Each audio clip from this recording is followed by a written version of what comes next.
Hi there, this is Christina Gomez of Paradigm Shifts and the Debrief Media, and you're listening to Wayne and Michelle on the Michigan UFO Sightings and Paranormal Encounters podcast.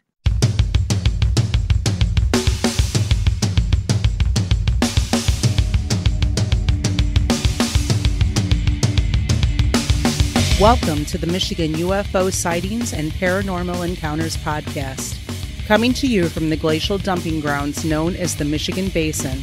I'm Michelle. And I am Wayne. And we are a Michigan-based husband and wife educator and podcasting duo that after having a UFO sighting in March of 2018, have started to examine UFOs and other paranormal topics within Michigan and beyond. Topics include UFOs, the paranormal, conspiracy theories, ghosts, alternative history and archaeology, cryptids, and all things strange and paranormal. So sit back, grab a drink, and come along with us on this journey down the paranormal rabbit hole. Hey everyone, we're back.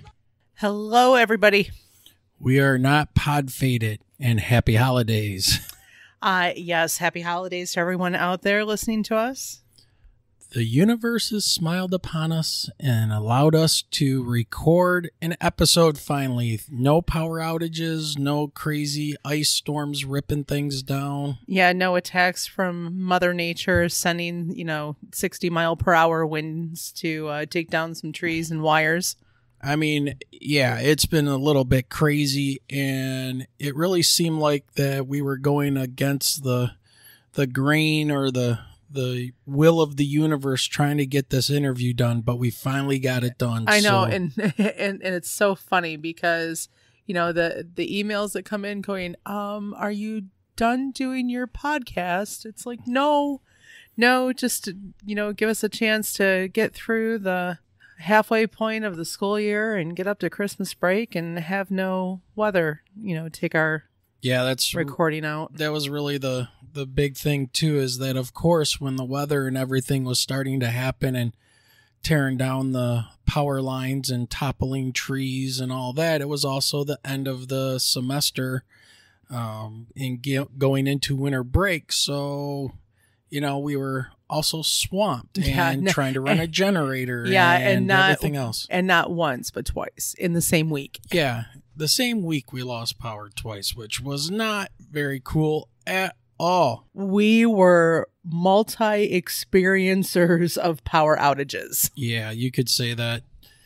So what do we got here? We got episode 21, and what are we calling this one? We are calling this These Are Trippy Times with special guest experiencer Josh Casey. Yes, this is going to be so cool. We really got into it, and Josh is a very cool, laid-back dude that has experienced some, I don't know how you would put it. It's like there's multiple things. Yeah, I think his MUFON investigator says that he is a multifaceted experiencer. So I kind of met Josh through the community and checking out David Scott on Spaced Out Radio and Big Willie and all those guys doing all of their podcasts, UFO Garage, Paranormal Chop Shop. And I would see this guy, Josh, pop in, and he would tell about these insane experiences that he was having. And I was like, dude, you got to come on our show and talk about it and lay out a timeline. Well, we talked for almost about 3 hours, and we just really started to scratch the surface of Josh's experience. And I will just say this as well. He lives very close to the Bledsoes down in North Carolina, so he's in communication with them about what's going on and what he's experiencing. And when you listen to this interview, keep that in mind. Hopefully you know who the Bledsoes are. If not, you definitely got to dig into them and research what's happened with Chris Bledsoe Sr. and also Chris Bledsoe Jr. And it's just a crazy ride, but I really felt like we needed to encapsulate his experience, put it in one place, get him on the podcast, and introduce him to everybody that listens to our podcast. So this is going to be a killer interview, and it goes into the woo for sure. But it's all documented. It's really something that happened and went down. So we really, really want you guys to check him out and his experience and listen to this interview. It's just when you think intense. Your brain is going one way, your brain shifts and goes a different direction. Yeah. It's the synchronicities, man. And I've talked with other people on and off this podcast about synchronicities and how things line up and how these paranormal and UFO experiences really change people's lives, including our own, to the point where we're doing a podcast like this. It's really eye-opening. The different, I guess, world views and really change people. Well, not just eye-opening, it's humbling. That too. It's that humbling effect where you know that, one, that you're not alone in your thoughts, in your experiences, and there are other people out there that you just need to connect with and talk to. Yeah, and that was one thing. When you listen to the interview, that was one thing he kept on repeating, was that he thought he was losing his mind. He thought he was going crazy. Well, if you think you're seeing something and you catch multiple videos of these things that you're seeing, and other people are seeing them with you and experience them with you, I don't think we would want to classify that as losing your mind. You're actually seeing something. What that something is, well, that might drive you more crazy than thinking that you are crazy because you are seeing something. So trying to come up with some type of a rational explanation. I was going to say, when just once you think that you've got it ironed out, that it's these so many different experiences, then here comes something new. Exactly. So, all right, with that being said, let's go ahead and keep moving along here. So just wanted to thank everybody once again, like every episode, for liking the podcast, sharing it out to everybody. We're seeing people showing up on YouTube now and subscribing to our YouTube channel. So make sure you are doing that. That helps us out.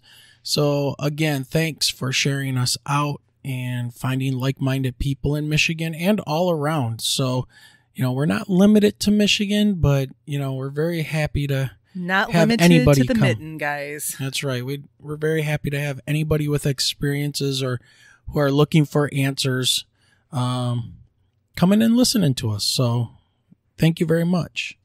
We also have a small presence over on Instagram, so you can find us over on Instagram. And again, all these links will be provided in the show notes. All you got to do is click on the link in the show notes, and it'll take you over to Instagram or YouTube or even our online store. And it is getting to be the Christmas time. And you know what makes a great holiday gift? Nothing like alien on a t-shirt. Absolutely. So, and I'm also running a special 10% off your order. So that goes until I think it's December 23rd. So if you are interested in helping out the podcast financially and you want some swag, jump on over there to our Michigan UFO Sightings and Paranormal Encounters podcast online store. Link is in the show notes. And go ahead and find something from tank tops to hoodies to zip-up hoodies to coffee mugs and stickers. Any little bit helps us and keeps us going. So thank you very much if you've already done that. And if you're looking into it, please find something that you like and enjoy. Another thing, too, is that we also like having your stories sent to us. So if you have a story you would like to tell, we would like to talk to you. You can reach out to us at mi.ufo.podcast@gmail.com. Send us a brief summary of your experience and we'll contact you to discuss things further and try to get you or your story on the podcast. Michelle, I think it's that time. Yes, I think it's time for What's in the News. Yes, what is in the news?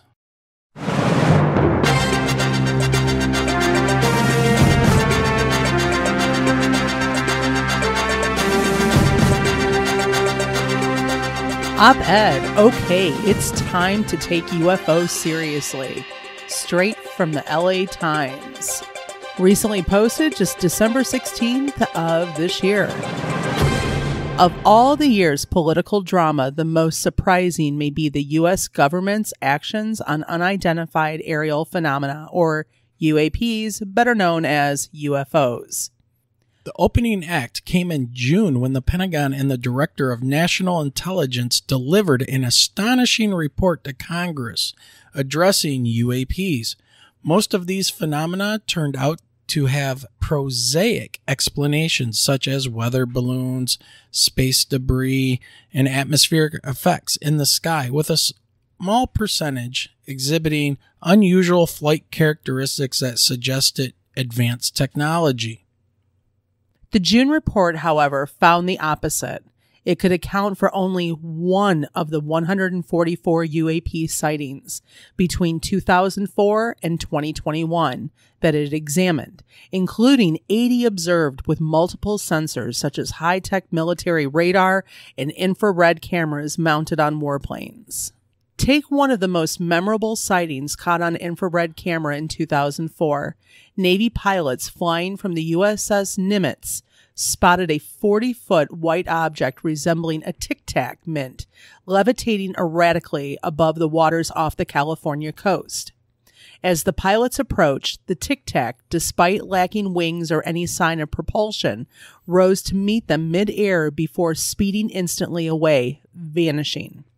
The report did not conclude what the Tic Tac or any other UAPs are, and it could not attribute them to secret technology developed by the U.S. or any other adversaries. Well, we know what it is.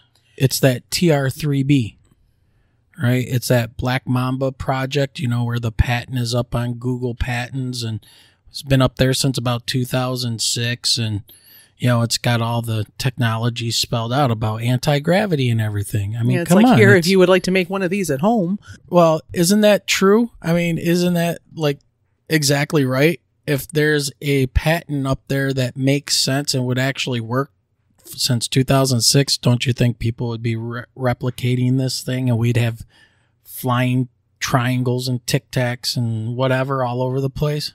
It's nonsense. Now Congress wants answers. In November, Senator Kirsten Gillibrand, Democrat of New York, authored legislation creating an office to study UAPs government-wide and report to Congress. Then, the Defense Department tried to stake its claim to the issue shortly after announcing the formation of its own UAP unit. Its team would investigate only UAPs spotted in sensitive military airspace, and it would operate without congressional supervision. Some criticized the half measure as a preemptive ploy to avert oversight, though the Pentagon denies those claims. Yeah, this is where that warring situation has happened within the government now between the Department of Defense and Congress, because they wanted to do their own thing and not report anything to anybody. But Gillibrand and a bipartisan bloc of lawmakers, including Senator Marco Rubio, the Republican out of Florida, and Representative Ruben Gallego, Democrat of Arizona, were not deterred. Good for them. Yep. They steered legislation through Congress, attached as an amendment to the annual defense bill sent to President Biden's desk Wednesday to be signed into law. That establishes a new office to study UAPs. The amendment also requires unclassified reports on UAPs delivered to Congress each year, as well as semi-annual classified briefings to legislators. The move represents the most significant public progress yet to understand UAPs. For all its dysfunction, only Congress has the institutional power and legitimacy to lead this conversation. Thank God somebody's taking this seriously. UAPs intersect with topics as wide-ranging as aerospace technology, national security, and potential health effects on individuals exposed to these craft. No single agency has the multidisciplinary know-how or legal authority to tackle all these questions. For example, The Pentagon unit's intended focus on military airspace would ignore the Federal Aviation Administration and civilian flight safety. A comprehensive strategy from Congress is needed. The office created by the Gillibrand Amendment accordingly will take a broad approach by investigating UAPs across jurisdictional lines, prioritizing areas of scientific study, and requiring various agencies to collaborate. Not only the Defense Department and the Federal Aviation Administration, but also the Energy Department, which I find very interesting, and I'm going right to that Stranger Things show. It's always the Energy Department. And then, of course, the intelligence community, NASA, and others. It will develop a science plan to investigate striking physical characteristics of UAPs, like their speed, and potentially replicate any advanced UAP technologies. That's very interesting. And the new office will seek to understand the global nature of these phenomenon, directing outreach to foreign allies. I think we're going to have a whole bunch of people rolling up their sleeves. Yeah. So in particular, the office will analyze whether UAPs represent foreign adversarial technology or otherwise pose a threat. That should be its top priority. The June report stated the UAPs, in addition to representing a flight safety hazard, may pose a challenge to U.S. national security. Given the regular sightings in military airspace and the apparent connection between UAPs and nuclear technology, national security concerns are paramount. In setting up this office, Congress has legitimized the long ridiculed topic of UAPs, yet its work does not end there. It must ensure that the office receives adequate funding and make clear that the office should be led by a civilian director with the expertise necessary to tackle these issues and cut through the Pentagon's red tape. That's me. They need to contact me. Let's go. Yeah. Time to give them some more work. Of course, the perspectives of defense and intelligence officials will be crucial, but the Pentagon has a long history of obfuscating work relating to UAPs, whereas Congress can promote transparency. Once the office has delivered its first unclassified report, Congress should hold public hearings to discuss its findings. Public. Should be interesting. Now that legislators have marshaled action on UAPs, they need to make sure the new office does not become shrouded in secrecy. That's the big thing. I mean, for years, decades, secrecy. So now that they're saying public, let's see just how public the conversations are. Well, you know, and I've heard other people talk about this. This is a huge, huge thing for people that want disclosure about UFOs, and they're very happy that this is happening. I'm pretty excited about it because of what we saw and what we went through and what we know other people are going through. But I'm going to tell you, this also pisses a lot of people off. Why?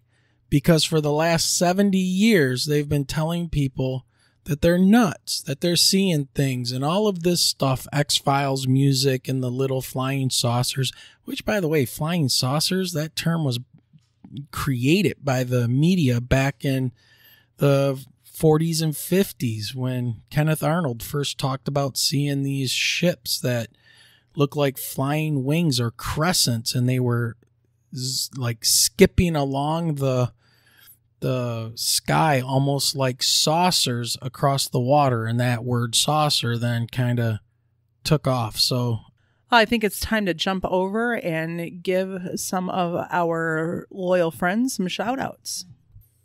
So we're going to first give a shout out to Christina Gomez and the Shifting the Paradigm podcast. This podcast features a weekly interview that focuses on a wide variety of mysterious topics related to UFOs and UAP sightings and the possibility of alien visitation in the present and the past.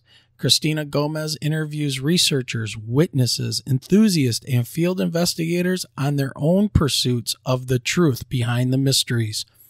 Also included is Christina's new show called Mysteries with a History, where Christina will be covering a wide variety of topics from unexplained disappearances to UFO sightings, to encounters with bizarre creatures, and so much more that can come under the umbrella of the extraordinary, the strange, the paranormal, and the supernatural. So make sure you head over to YouTube and check out Christina Gomez. Next, we've got the Lost in the Dark podcast, hosted by Burton and Aaron. This is a pretty cool podcast that bills itself as an attempt to capture incredible conversations between best friends as we explore all of our passions, but especially music and the world of heavy metal. So if you're into paranormal investigations and loud heavy metal music, give them a listen. Strong language, but it's heavy metal and the paranormal. What else would you expect? And then we got our friends Joe and Ben over at the UFO Garage. The UFO Garage is a podcast about UFOs, aliens, and all things weird. Don't forget the woo. The UFO Garage podcast is a fun, laid-back approach to UFO, UAP, alien phenomenon. We love chatting with interesting people, hearing strange stories, and having a beer or two. Hosted by Joe and Ben. They are dudes. You're a dude, he's a dude, she's a dude, we're all dudes. And finally, we go across the pond to the UK and give a shout out to Phenomena Magazine, the world's most recognized e-zine of its kind. The magazine investigates the whole realm of the strange, profound, unknown, and unexplained, delving into paranormal, UFOs, cryptid, parapsychological, and Fortean events. The magazine can be downloaded every month for free in PDF format. Check out the show notes for a link to the magazine. Well, Wayne, I think it's time that we need to head on over to our interview with Josh Casey and listen to all of his experiences. Yes, so Josh doesn't have much of a bio as of yet, but I have a feeling it's going to... It's building. It is. It's building, everyone. When you guys hear his experiences in this interview, I think you'll understand why I'm saying that. So let's just jump right into this interview. So without further ado, ladies and gentlemen, let's go ahead and welcome Mr. Josh Casey. Josh, thanks for coming on the podcast. Oh, no problem. Thanks for having me on. Excited to be here. Now, we tried many times to get this show going and record it, but nature and the universe was fighting us all along the way. And this is about 3 weeks in the making. So between power outages and dealing with just work issues and everything else and technical issues, we finally got this going. So we're officially on Christmas break now. Yes. So hopefully the Christmas spirit will give us some good luck and we'll be able to get this all done and wrapped up here. Notice, Josh, he said spirit. He just jinxed you. All right. So, Josh, why don't you go ahead and fill our audience in a little bit on your background, and we'll just take it from there. And I got some questions for you, and let's just go ahead and open it up to you. So go ahead and let us know about you a little bit, where you're from, what do you do, and what's been going on with you.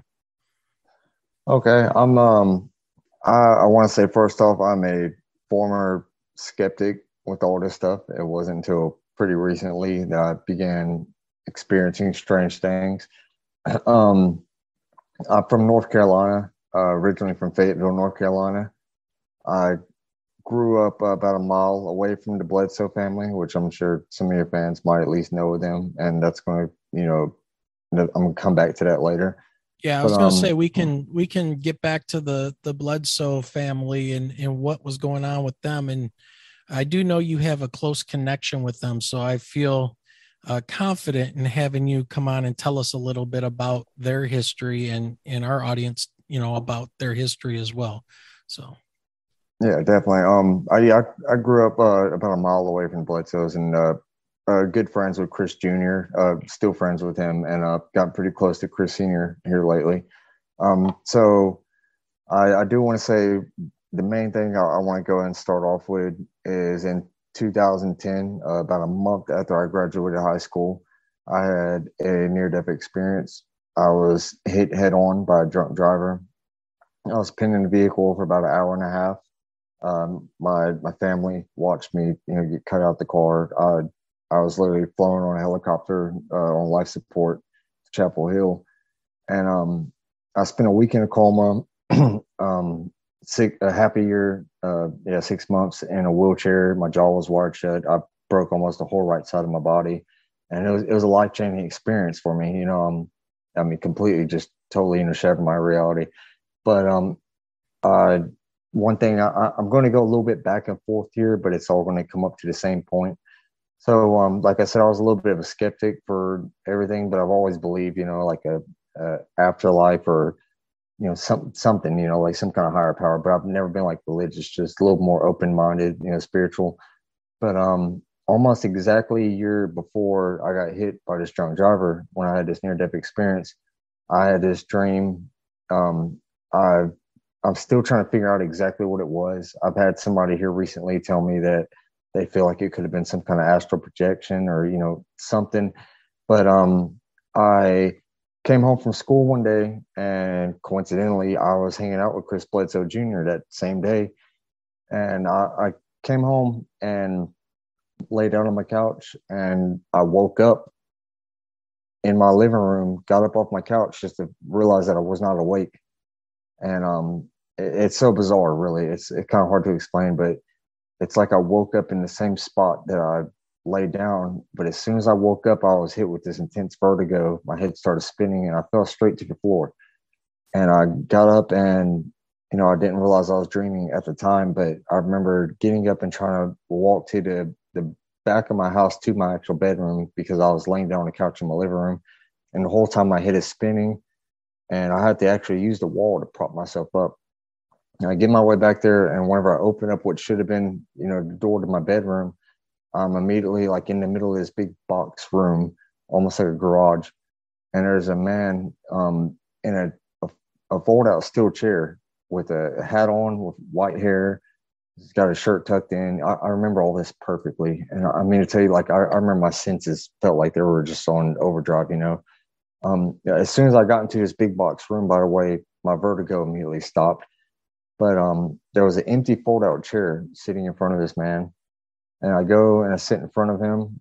And, this dream is pretty quick. So I'm going to try to get through it a little quick. I sit in front of him and he just looks at me. He tells me, I've heard a lot about you. There's somebody that wants to see you. And he nods his head to a door behind him in the back of this room. So I get up and I walk this door in the back of this room. And as soon as I open up this last door, there, okay, so as soon as I open this door to this back of this room, it's like immediately I'm in the front of my grandparents' yard. And I know it sounds a little strange, but everything was super sunny. It was bright. The grass was like extremely vibrant green. I remember feeling like I could smell the grass. And I was in front of my grandparents' house. And the house is really important to me. It was painted the same color it was before my grandfather died when I was a child, about like 7 or 8 years old. And I just, I was confused, but I was walking up to this door, and it's somehow something told me, that I knew my grandfather was going to answer the door. I knock on his door, and sure enough, my grandfather opens the door. And I mean to tell you, I can remember him from this dream that I had. And by the way, this dream, I was a senior in high school whenever I had this dream. I can remember him better in this dream than I actually do as a child when he was alive. It was like he was standing right there in front of me. And I was just in total shock. I tried to say something to him. I choked up and I just, honestly, I started crying and he just hugged me, told me everything was going to be okay. And I woke up like that. Now, I'm like I said, I'm going to bounce around a little bit, but this is going to make sense here in a minute. So when I woke up from this dream, I was just in shock. I felt like almost like I had a static energy flowing through my body. It just, I can't even put it into words really. But I went and told my little sister, immediately. She kind of looked at me like I was crazy. And then I go to my mother. And my mother, she's half Blackfoot Native American, actually. So I'm about a quarter Blackfoot. She's always been really big into dreams. She's always thought that, dreams play a major effect on, us, I guess, the bridge between this reality and another reality. When I told her about it, it wasn't even the fact that I got to hug my grandfather, which that was actually her father. It was the man who was sitting in the chair in the middle of this room, the first one, which I did not recognize this guy at all. The way I described this man, she said it sounded identical to my great grandfather, who I've never met. I've never seen a picture of him. Don't know anything about him. He was a really, closed off kind of person. The crazy thing about this is about a month before I was born, he was killed. Some people broke in his house and robbed him, and he was unfortunately, he was killed in the process. And that's why I said I know I'm bouncing around a little bit. So about a month later, the day I was born, my mother and my grandfather, my mother and my grandmother, they were in the hospital with me alone, and they have this weird experience with me, as a newborn, not even 24 hours old, where they said they looked down at me, and for like a half a second, just blinking an eye, they said that they both saw my great grandfather, the one who had just recently passed away, the same one that my mother believes she saw, in me, the same one, I guess I saw in my dream. They said that they saw him in me, as a tiny little kid. I still don't understand exactly what that means. They can't put it into words, but my mother said it seemed like there was an aura, like an energy around me. And it was so much of a shock factor that it almost, they put my mother in tears, to be honest. Both my mother and my grandmother, their hairs on their arms were standing up. And it just, it kind of put them into a state of shock. So for my whole life, I thought this was like a nice little, it's sad, but at the same time, my mother and my grandmother both told me it was like a, story, like pretty much he's my guardian angel is what I'm getting around to. And like I said, I've been a skeptic on all this, kind of, how do I say, like superstitious stuff. The one thing that really struck me, I had this dream, it completely just changed my life. I still remember every detail to it. Almost exactly a year after I had this dream, my grandfather would hold me and tell me I'm going to be all right. This is when I have this near-death experience. I get hit by this drunk driver. And okay, so let me interrupt you for 1 second. Yeah. Sorry to interrupt you, but oh no, you're good. The near-death experience was after you had this dream, a year to the day? Almost exactly 2 years to the day. And I know that because I wrote down the dream. I literally wrote it down. The 3-page later, I still have the letter to this day in my closet right now. 3 years to the day. My grandfather, he told me everything was going to be okay. That's the only thing he said to me. And, that shook me. But it was really, it was inspiring. It was, motivating to me in a little bit of a way, it shook me. So, I'll be honest, I went through a little bit of hard times after I had this experience. I was put in a wheelchair. I had actually talked to a military recruiter the same day that I got in this car accident. Me and my best friend, we were supposed to join the military together. We were going to do the buddy program. We talked to the recruiter on the phone. Not even an hour later, we got hit by a drunk driver. And it was me, him, and his little sister. So, that put that to rest. We couldn't join the military anymore. Obviously, I was in a coma for a week, and I went through a year of physical therapy after being in a wheelchair for, half a year. My jaw was wired shut. I'm not going to get into too much detail, but I was broke up, pretty much, just really bad. Now, you're saying a near-death experience. Did you actually die and they revive you? Well, I was just about to mention that because I hear a lot of people talk about near-death experience, and some people say different things. Now, I never died and was revived, but I will say they flew me on a helicopter on life support. But this one thing I was just about to get is my best friend. He was in the seat right next to me, and I need to start off by saying it was minutes, if not seconds, before I got hit by this drunk driver. That for some reason I put both my feet out the passenger window of this car, and I was in the passenger seat. I just leaned my seat back and I put both my feet out the window, crossed my legs and put my hands behind my head and just, lean back. And it was like right after that, am I allowed to cuss on here? I don't know. we try to keep it clean because we got students and stuff that listen. So okay. Well, if you want so the censored kind of version, censor, yeah. It's a censored version. As soon as I lean my seat back, my friend goes, "Oh crap!" But he didn't say "Oh crap," And I look at him, and his eyes are big, and he grabs the steering wheel. I look in front of us, and I see a big white pickup truck for like the blink of an eye, and everything went black after that. I woke up. And the next thing I know, I'm looking at the trees in the woods, and I want to say real quick, we were 50 yards away from pulling into his driveway. We're almost home, and the first thing I remember was spitting out a couple of my teeth, and just I was stuck. His parents were actually my best friend. His parents were in the front yard, grilling out, cooking stuff on the grill. They saw the truck go by. Actually, they heard it hit the bridge, or I'm sorry, excuse me. They thought it hit the bridge, ran down to the road, and realized that it hit their vehicle with their son and me in the vehicle. And they run down there, and the car is crushed like a can. And I'm just sitting there, bleeding out. And my best friend, I remember bits and pieces of this, but I want to say one thing really quick that I feel like is I don't ever emphasize this as much as I should. Have you ever seen the movies where everything feels like it goes in slow motion? That's exactly how I felt like things were when I was stuck in that car, and I was stuck in the car for an hour and a half. I remember these bits and pieces, but things felt like they were in slow motion. I didn't feel any pain at all. And I seriously remember thinking to myself, and this blows my mind every time I think about it. I'm getting chills right now. My hairs are standing up. I remember thinking in my head, what's about to happen next? Because I was accepting the fact that this is it. Like I remember thinking like I'm about to leave this world. And I didn't know, what I believed about as far as an afterlife, but I just remember thinking like, it's going to be okay, whatever happens. And I remember my best friend, trying to talk to me. I remember the firefighter coming there and rushing up to me and telling me he was going to get me out. And I turned my head and I looked at my best friend and I said, "No," I said, "I'm not going to make it." I said, it's okay though. But I was calm, like as calm as I'm talking to you right now. And that shocks me, to this day. I still can't believe that, that's the way that I reacted. But they spent an hour and a half cutting me out.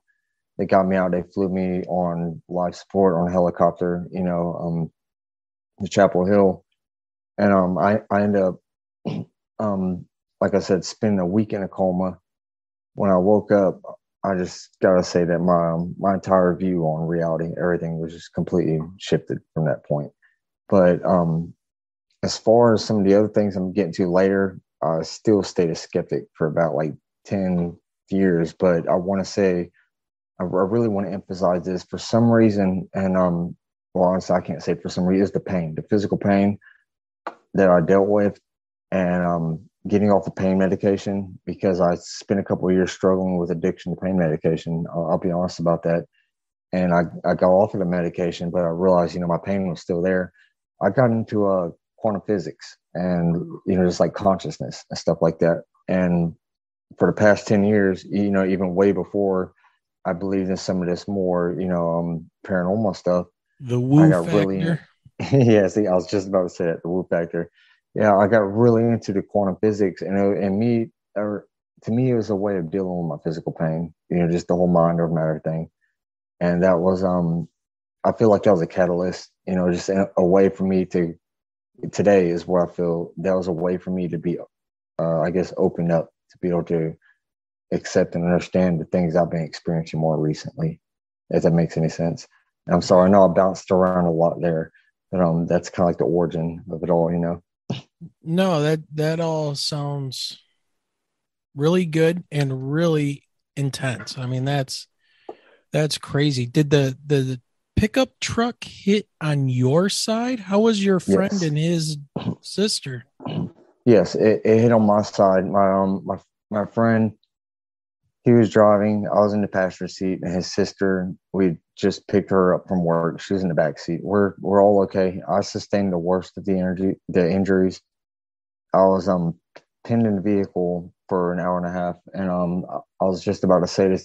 The thing that blows my mind every time to this day that I think about this, like I said earlier, I've never, to my memories, I've never put my feet out the window of a car, but for some reason I did this day. And like I said, it was right before we got hit. the glove compartment to the car that we were in. I actually have pictures from the fire department because I joined this fire department a few years later. I served on the fire department for 4 years. The glove compartment was pushed all the way up against me. And it turned out if my feet would have been inside the vehicle, both my legs would have been crushed. And, more than likely I would have died. And, to this day, I can't explain, like I call it intuition, whatever you will. I don't know how to explain it, but it's almost like, maybe a guardian angel or a sixth sense, whatever, like something just told me I need to put my feet out the window. But in that moment, I wasn't expecting any of that, obviously, but it saved my life, real quick, I need to say, I don't want to put out any names because I'm real bad. I've done that a couple of times accidentally. The same friend that I had this near-death experience with, the one who's driving, is my best friend to this day.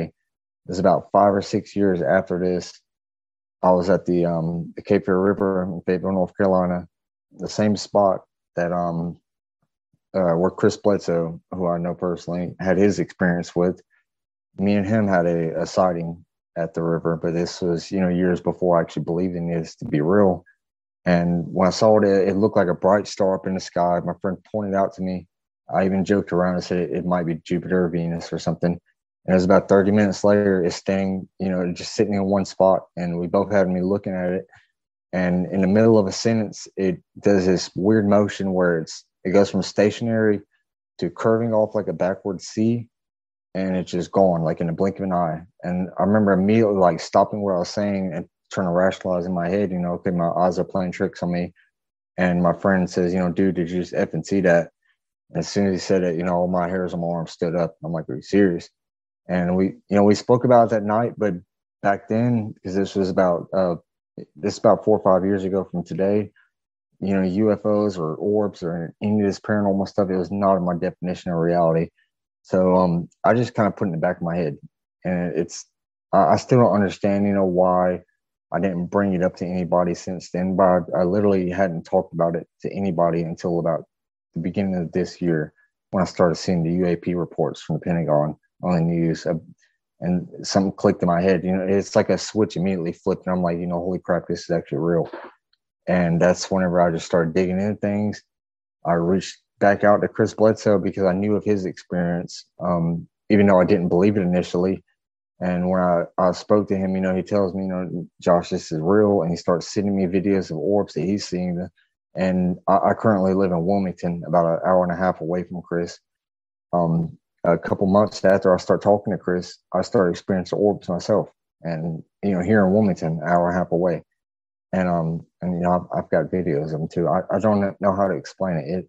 To me, my personal opinion is something to do with our frequencies, our energy. I don't know how to explain it, but that's what I want to say. Originally, I was a nuts and bolts kind of person, but real quick, things got to, to the point where it's got to be something more, So you said this was about 5 years after this crash, this incident, that you saw the first orb with your friend?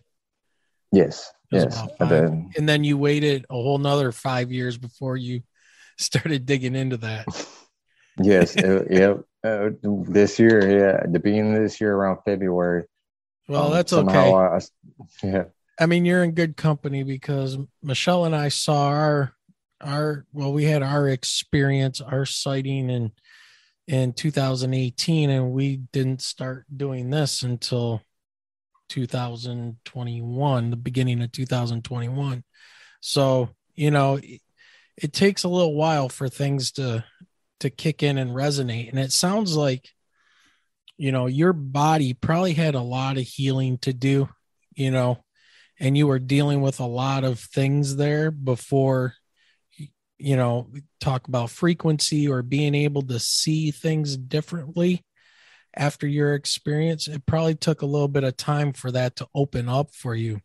But I wanted to jump back real quick about the when you were being, in and out of consciousness in that vehicle, and you heard your friend talking to you, and the firefighter, you had these flashes, and then you were in a coma and things like this. Did that dream you had with your great grandfather there ever kind of superimpose itself on your thoughts during that time? Did any of that ever enter your mind? Or Yes, actually, and you're the first person that's ever brought that up. I remember thinking about my grandfather being in that car when I was bleeding out. That's one of the things that. So this is going to sound really strange. Like I said, I didn't know exactly what I believed in as far as the afterlife.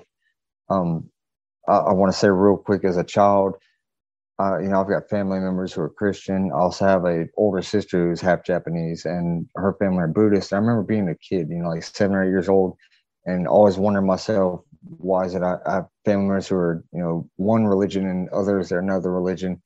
They all seem like, great people, but they're divided about what they believe, and to me, I don't, if you're enlightened, if you're a good person, you're a good person. That's just the way I feel like religion was never supposed to divide people. It's supposed to unite and enlighten people. That's just my personal belief.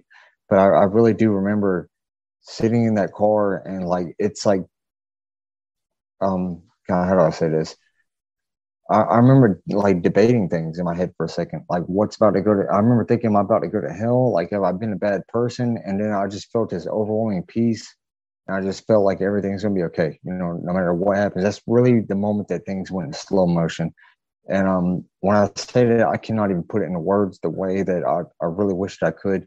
But it's literally like things went into slow motion. To this day, I can picture every single detail on the firefighter, my best friend, even the wrinkles on her face. I know it sounds weird, but I remember just being on the perfect things. Picture things just perfectly.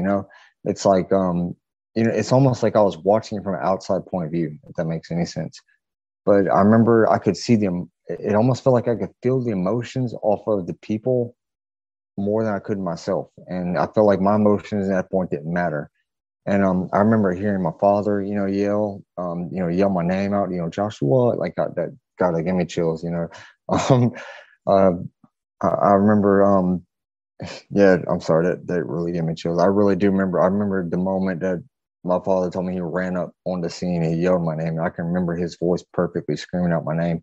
But in my mind, I was sitting there thinking about the people that was around me, and I don't know how to put it into words, but I just remember thinking, whatever is about to happen after I leave here, it's going to be okay.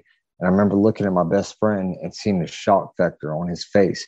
I just remember looking at him, and I could tell, in his mind, he was in shock because he really, was thinking, I'm about to die. And his mother actually almost fainted. She was watching us, she was watching us in the car, or watching me get cut out the car. And from what he told me afterwards, it was that she literally almost, fainted whenever she heard me say, it's going to be okay, I'm not going to make it. Apparently her eyes, kind of rolled in the back of her head. She actually almost fainted. But I remember thinking for a moment, this is my best friend. I need to try to calm him down. And even though, I'm bleeding, I'm coughing up blood, I'm pinned in the car, literally. Both my knees are pulled up to my chest. I've got my arm pressed up against my face, up here at a 90-degree angle, and I'm just curled like a pretzel pretty much. But I didn't care about myself in that moment, if that makes any sense. I know it sounds a little out there, but I remember thinking, that makes sense. Yeah. I remember thinking I need to try to help my friend right now, and that's why I just told me, it's going to be okay. And another thing I didn't mention earlier, before I actually woke up a week later from my coma, they tried to wake me up one time. And apparently I was in so much pain that, or I guess I did wake up, but I was in so much pain that they put me back into a medically induced coma. My mother was right there with me, and I don't remember any of this, but they couldn't understand what I was saying because of my jaw being wired shut. They brought me a sheet of paper, and I had to use my left hand because my right thumb was almost cut off, and I broke my whole right hand in the same, in this car accident. With my left hand, and it looks like a 2-year-old wrote it. I wrote down on this piece of paper, "I love you," to my mother. And I don't remember any of this, but to me, whenever I think about that, the fact that I went through that much trauma, but I was more worried about the emotional state of the people that I cared about. It blows my mind, to this day, because I've always, God, I'm sorry, I don't even know how to explain it. It's just, to me, it felt like I was accepting it. Did it seem like you were when the accident happened and you could hear the people's voices and all that? Did it seem like you were out of your body? Like could you see people outside the car? Were you in that? There are stories and talk of when people are close to death and they're on that I guess I would call it like death's door, that they actually leave their body, but they don't float away. They kind of are aware, and they can, when they come back, they tell people like, you were wearing this, you had this on, and they can recall exactly what was going on. And it sounds like auditory, the audio of your dad calling you and hearing the firefighter and your friend. It seems like you had the audio of that, like you could hear that, but what could you see outside and around as well? That's one thing. I'm still trying to figure out a little bit to this day, because just like you said with the audio thing, because it seems so vivid. And it was an hour and a half that I was being cut out, but to me it only feels like maybe about 5 to 10 minutes. But those 5 to 10 minutes I remember perfectly. Every little detail, and it's almost like trying to recall a dream. Just bits and pieces. Exactly. It's just those bits and pieces are extremely vivid. But I'm going to be completely honest. I don't remember like floating outside of my body, but the slow motion factor that I mentioned earlier, it was so intense. I don't even know how to put it into words. It's like I remember, to this day, just looking at the firefighter that was cutting me out, my best friend, just it's like I remember thinking more about like, oh my God, like they're scared, like it's like I'm having trouble putting this into words right now, but it's just like everything slowed down, really, like way. I mean, almost like I was watching a movie, to be honest. That's the best way I can explain it. And I've actually had somebody recommend me do a regression here lately, but I'm not sure. I have mixed feelings about whether I want to do a regression on such a traumatic experience like that. But sometimes I feel like, maybe I should. But I'm not sure if I actually left my body to the point where I was, above it, floating and looking down. But, like I said, I felt no pain. I was just calm, almost at peace. I know it sounds crazy, but it's really like I was almost at peace, because I remember the very first moments of me remembering being stuck in this vehicle. I was freaking out a little bit. I didn't feel any pain, but I was like, oh my God, this is bad. Like I'm stuck, I'm bleeding. At first I thought I was dreaming, to be honest. And then when I realized it was real, I'm like, holy crap, like I just spit out my teeth, I'm coughing up blood, I'm pinned, I can't move. And it was right whenever I was thinking what's about to happen next, that's whenever I just felt this peace come over me. My whole body felt warm. I remember that, like just feeling like this warmness, come over my body. And then I felt calm and like, okay, like just at peace, like whatever is about to happen after I leave here, it's going to be okay. That's the best way I can put it into words. I wish I had more of an explanation of the way I felt, but like I said, it's a little jumbled in bits and pieces that I remembered. But they definitely had me on life support, and they flew me on a helicopter to Chapel Hill. They even had my family come out and see me right before they put me on a helicopter. And I found out later that they didn't know I found out from my actual family that they didn't know that, if they were going to see me again after, they put me on a helicopter. That's pretty much the reason that, they brought me, or, brought my family to see me, before then. And I really had, sorry, go ahead. No, I was just going to say, you talk about the slow motion thing, and, you had said something earlier too about you felt that like your senses were all dialed up, like you could hear and you could sense things. And I just wonder if that's like, if that was kind of like the catalyst to kick in this. See, to me, I would call it like hyper awareness. Yeah, I was going to say empathic too. Very empathic. Like with the firefighter, my best friend, like I feel like I was feeling their emotions. Like I said earlier, with my best friend freaking out, I remember thinking at that moment, I need to calm him down, even though I'm bleeding to death. You're right. I was thinking, like my best friend is scared right now. Like, I need to try to calm him down. That's why I told him, it's going to be okay. I wasn't even thinking about myself, the fact that I'm, bleeding out and mangled up, I mean, it's more like I don't know how to explain it. It really, like you said, it felt like a hyper awareness, Yeah. I know when I used to do competition fighting and things like this, that or kind of back in the day when I was being young and dumb, about ready to get into a fight or whatever, and a fight actually was to break out. That's kind of how everything kind of goes.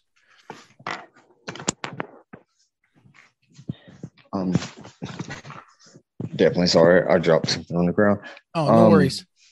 Right, it's like when you get into a fight or combat, time stops or goes so slow that it's really hard to try to describe what's going on, other than saying that it seems like time slows down.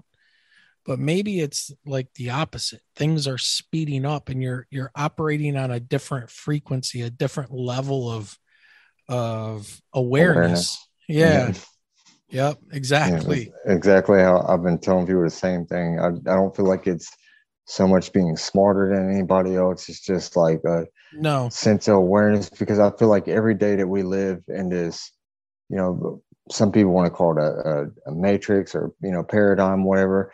I feel like we're just conditioned in this physical reality, and we don't think about the fact that, we're not going to be here every day, and I mean, I know I don't mean to sound grim or anything, but it's a spiritual world, at least in my mind's eye right now. I feel like we've lost touch with our spiritual nature, and I feel like the more that we stay conditioned to this reality, we stay focused on the more material things. And like I was saying earlier, in that state of mind that I was in when I was stuck in that car, I felt like, I know that this life that we live right here, it's not it, it's not everything. And I mentioned I find it interesting, and you said that you went ahead and then joined the firefighter what do they call them, squadrons, or are they fire department, like the houses or what, whatever, the station, right, that you went later to become a firefighter there for 4 years. And what's interesting is that here you are in this situation, you're not feeling any pain, but things are bad. You're hearing people yelling your name and all of this stuff, and the main thing that's going through your mind is, how is everybody else doing around you? And that seems like a complete interest. It's interesting to me. It's like a shift of consciousness. It's the same kind of a thing where a firefighter will rush into a burning building to save a complete stranger, but most people won't do that. It's more about self-preservation versus, but you see this in the battlefield as well with soldiers that will risk their lives to save a fellow soldier. And even if they don't think their friend's going to make it, they don't leave anybody behind regardless. Right. That's like the motto is, no one gets left behind. Yeah. So man, that's, it's interesting. It's really interesting. I got chills. I mean, I got super chills when you said it. I've had a few family members ask me why, after getting mangled up personally and almost killed in a car, so why would I put myself in a position to be a first responder where I have to, be around stuff like that? And I'm not going to get into detail, but I saw some things, while I was on the fire department that to this day, it's really hard for me to deal with. But just like you said, in those moments, I was more concerned with, just to help people, trying to do my job, to help the people that were struggling. And, like you said, a lot of people run, from the bullets or, from the danger. And there's the other people that run to it. And I don't want to make myself seem like I'm better than anybody else in any means at all, because I don't believe that at all. But I just had, I got such chills when we said it because somebody just asked me yesterday, a close family member, about this, and told me that they appreciated this because this person's husband, it's a family member of mine, just joined the fire department, is dealing with some really traumatic things that they just had to see. And I spoke to him for about an hour and a half, and I got really emotional talking to them because what they dealt with was nothing compared to what I ever had to deal with. It's I give so much respect to first responders. You deal with things trying to help other people, and those things they stick with you for the rest of your life. But I told this family member I have, not the one who became a first responder, that in my mind I felt like I was trying to give back. Those people, they saved me, when I was almost killed, and I felt like I just wanted to give back what I could to help. And when I was talking to this person, I had my mother was with me at the same time, and she she told me that, God, how do I say this? She always felt like there was a reason that I wasn't supposed to join the military. Because like I mentioned earlier, I talked to a military recruiter the same day that I got hit by this drunk driver. And it's like, even though that happened, I still went out of my way, years later to try to get back in some kind of way. No. All right. Sorry, I got to hit you up with this question because it just came to me.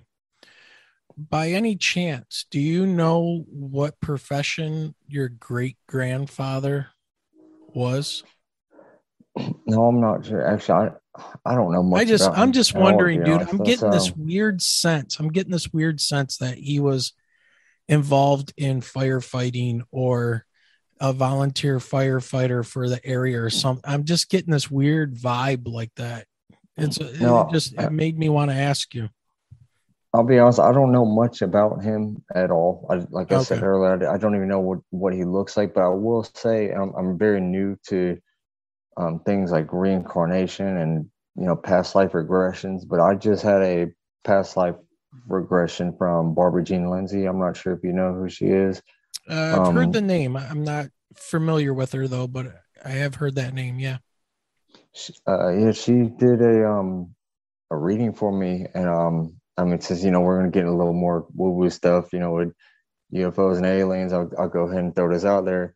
She did a past life reading for me, and started out kind of a little more positive, but then she said that I was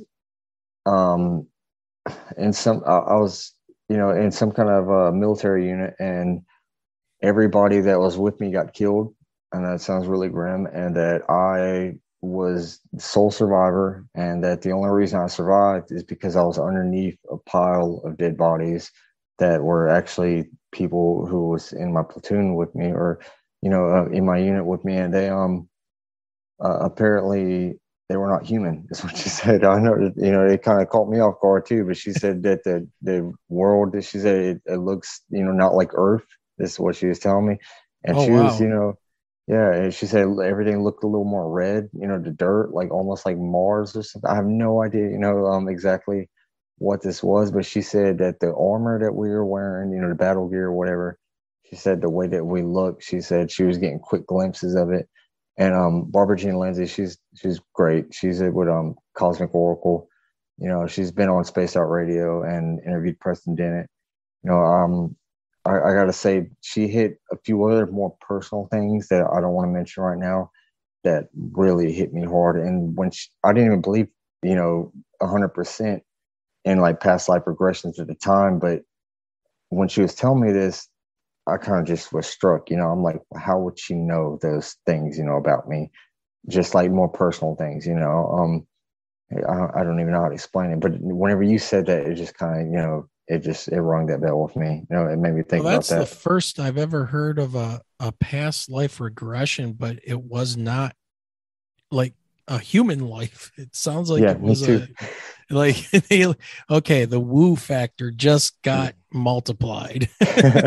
Yeah, me too. I was really, really little iffy on even telling you that because I felt the same exact way. But like I said, at the same time, she was saying certain things about me just personally, like, personality traits that just kind of struck me. I'm like, wow, how would she know that, and it kind of, made me think, she really honestly, I'm not gonna lie, I believe her. Just certain things that she said, nobody had any way of knowing. Things I keep to myself. She was saying about personality traits and stuff, and like I'm new to a lot of this, but I do gotta say she really convinced me that day. Yeah. Speaking of that, I just had a personal reading with one of our mutual people and friends that we know off Spaced Out Radio and Big Willie, and that's Gemma Jade. Oh yeah, she's awesome. And that yeah. Man, I'll tell you what, that was bizarre. That was interesting. Man, and she nailed some things on the head that, I'm not going to talk about. But, ladies and gentlemen, she will be joining us here on the show coming up soon. So stay tuned for that. That's going to be awesome. Real. Yeah, that's going to be real interesting. So, all right. So let's go ahead and let's go from the woo to the UFO. All right. So now we're going to fast forward here about 5 years, and you're with your best friend that you had this accident with. And here you are on this riverbank. What's going on, man? What are you feeling? What are you seeing? What's happening here? Yeah. So like you said, it's the same friend. I'm friends with him today. He's like a brother to me.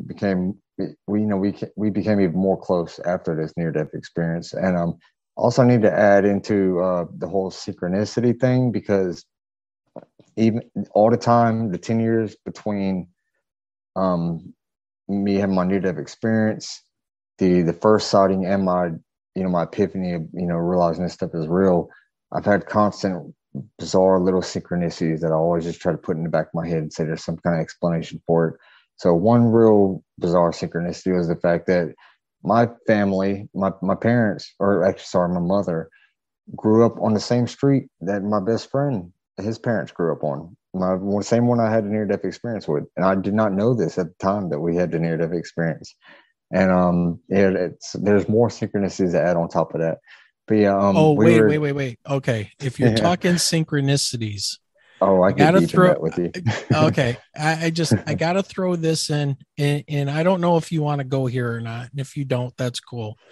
But at one point, I remember you talking on a different podcast, and the driver of the pickup truck. Yes. All right.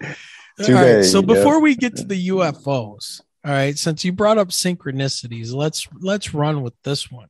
Yeah. Tell people what happened with the because I'm sure everybody's got, oh my God, a drunk driver, oh, this is horrible. And it is. It's a tragic story, and you survived it, and things are okay. All right. So all right. So we're good. But then there's this story about the person driving the truck. Man, fill in our audience with this one. This is synchronicity, man. Yeah, that's another thing where it's like everything just started falling into place this year after I had my epiphany. It's like I started looking back, and like out of nowhere, it's like an avalanche of synchronicities and bizarre events. So I already knew this a little ahead of time, but it stacked up on top of everything. About actually, so this is really there's a synchronicity on top of a synchronicity. this same year that I had my very first sighting, actually, at the river, about 5 or 6 years after my near-death experience, my mother, she starts dating this guy. She did not know this at the time. Out of all the odds, she ends up dating a guy who lives, I mean, I don't mean like kind of across the street. I mean directly across the street from the man who almost killed me. Yes. I mean, lives there right now to this day. So if anybody wanted to doubt it, I could take them there and prove it him right now. And all the people, all the all the room, all the people around, all the houses and everything. Wow. Yeah, and I want to say it's almost like there's this divide. I'm really glad you brought that up, because sometimes I try to wrap this stuff in my head. I was on the Pork and Beans podcast. And I was getting so scatterbrained talking about a lot of this. But it's like there was the dark years before my very first sighting, and then after that things started getting better. So the first like half decade, like 5 years or so after my car accident, I was going through a lot of dark stuff. I was struggling with depression, addiction to pain medication, which I've beaten. I don't take any pain medications now at all. Whenever my mother moves across the street from this guy, I remember just going there one day. I was working a night shift job, and I was struggling with some really internal issues, just anger issues, to be honest, because my mother had lived here for a couple months. And I remember thinking to myself, I got to go to my mother's house every day, excuse me, and know that this guy lives across the street from her that almost took my life. And by the way, this guy, he fled the scene of the car accident. He was actually running for senator of Robeson County in North Carolina. Now his career got ruined, but he managed to flee the scene, get his lawyer to move all his assets. So we pretty much got the small settlement we could possibly get. So, I was dealing with a lot of, little kind of anger issues. Well, I'm driving to my mother's house one day. Did he serve any jail time for this drunk driving? Nope, not at all. Yeah, I would. Money talks. I would be in some dark times too, honestly. Yeah. Money talks. Yeah, and he's got a nice house. To this day, he has a very nice house across the street from my mother. And so that's another thing, is just eating me up a little bit. But I'm going to my mother's house one day, getting off work from this night shift job, and I'm going there, and I know this is going to sound a little woo, like you said earlier, but it literally looked like there was a lot of gray clouds up in the sky, and it almost seemed like a part in the clouds opened up. I know it's going to sound really crazy, but the way it looked, it was like a beam of sunlight came straight down to my car as I was driving, right before I pulled into my mom's street. Sorry. And something just hit me. I don't know how to explain it, but I pulled my car over to the side of the road. I pulled a scrap piece of paper out of my glove compartment. And this is like a really moment changing life for me. That's why I really need to just emphasize this. I wrote down on this paper that I forgive this man. I'm not going to let this, these negative emotions control my life, something along the lines of that. And originally I was just, I was thinking in the moment I was going to write this for myself, just something to try to help myself get over this. As I'm about to pull into my mother's yard, I remember thinking to myself, on the right side of the road, I have the person who gave me life. And on the left side, I have the person who almost took away my life. And I look over there, and he's in his backyard feeding his chickens. And it almost, I can't even explain this, but it almost felt like something took over my body. And I turned my steering wheel to the left, and I pulled in his driveway, like without even thinking about it. I got out of my car. I walked straight up to this man. I handed him this letter that I wrote. And I swear to God, on everything I love, I'd handed the man who almost killed me, I handed him this letter, and I shook his hand and everything. And I can't even remember to this day, like exactly what I said to him, because my emotions were just on overdrive. But I gave him the letter, I shook his hand. He was really confused, and I walked away. And as I was walking down the driveway back to my car, I just remember tears like just flowing down my eyes. And I don't mean to sound like, really emotional or anything, but it was more a feeling of relief. I felt like I just like took like 1,000 demons off me at the same time, if that makes sense, And absolutely. God, sorry, I got major chills just saying that. Yeah, well, dude, and, you were dealing with a lot of trauma and anger, and something had to get that off of you. Yeah. Yeah, definitely. Yeah, exactly. Yeah, you couldn't say any better. And I remember even telling my mother that, like, right afterward, and she was really confused. She was kind of shocked that I even did that. She told me herself she doesn't even know if she could do that, because she watched me get cut out of this car for over an hour, And but to me, it was just something really personal. It's something I felt like I needed to do, even though at that moment I didn't know that I needed to do it. After that, I let go of so many negative emotions. Like my life. Now I'm not perfect. I still struggle every day. Everybody has their struggles, but things started going, a lot better after that. And I mentioned this earlier. I didn't even realize this until this year. It was the same summer that this happened that I handed this guy this letter.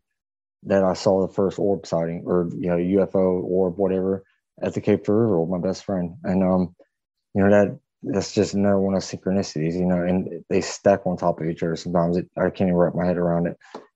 But yeah, okay, so yeah, why don't we do no, this is great. So why don't we do this? Why don't we take a few minutes and we'll hear a word from our sponsors and let everybody take a little break and a breather and stretch their legs, and we're going to come back and then we're going to get into some of these UFO things. So, all right, everybody, stay tuned. We'll be right back.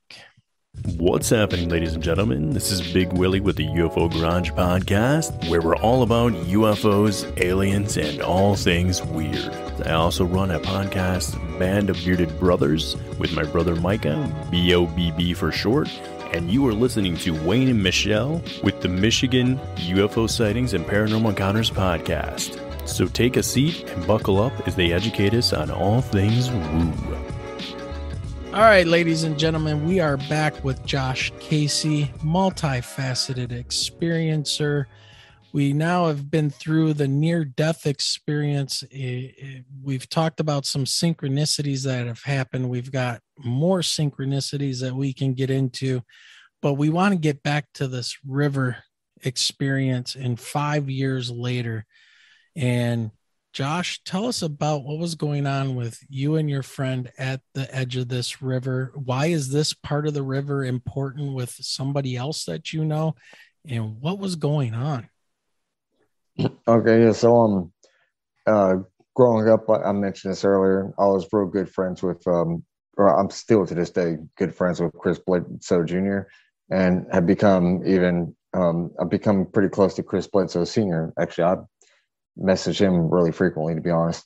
So this day, me and my best friend that has become more like a brother, we're at the river, not the same exact spot, but not even a mile or two away from where Chris had his first experience. I've never judged Chris for this, or I didn't judge him, but at the time, I didn't believe in any of this.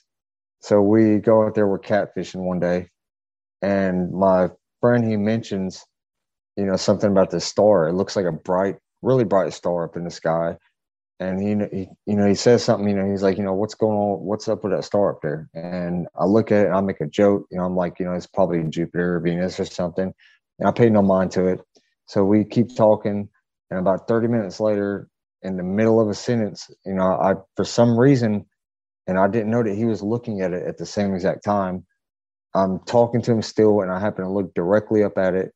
And it does this motion where it curves off in the shape of a backwards letter C. And I mean, so fast, it's like a blink of an eye and it's gone. And I remember like stuttering, just losing track of what I was saying and immediately trying to rationalize, okay, my eyes are playing tricks on me. And like we mentioned on the break, I would have never told anybody about this. But my best friend, not even half a second later, goes like, dude, did you effing see that? And as soon as he says this, my hairs on my arms just completely stand up. And I was shocked, but at this time, paranormal, UFO, none of this stuff was not in my definition of reality. We talked about it. We, theorized about it a little bit. But after that night, not even between me and him, I never brought this experience up to anybody until this year, whenever I happened to stumble across the Pentagon UAP reports. And that's whenever, something just clicked in my head. That's whenever I reached back out to Chris Bledsoe and his family, because I knew of his prior experience, and things started escalating for me. So you guys had that experience on the river there, and very close to where Chris Bledsoe had his experience. And everybody, if you're not familiar with Chris Bledsoe and his experience, you got to check out. There's some interviews out there that Richard Dolan did. There's a 4-part interview series that if you want to get some background on Chris Bledsoe, definitely check those out. But now you're saying that you let 5 years then go by and you have no other orb sightings or anything else. You just kind of rationalize it out of your mind. And now the UFO report comes out from the Pentagon, and something happened to get your attention to that. Can you dig into that a little bit? Yes, I do want to say, in between the 5 years from my first sighting and this year, I've been having like a lot of weird, minor synchronicities, random things. Like, for example, about a couple years or about a year ago now, I remember one thing that was kind of significant to me.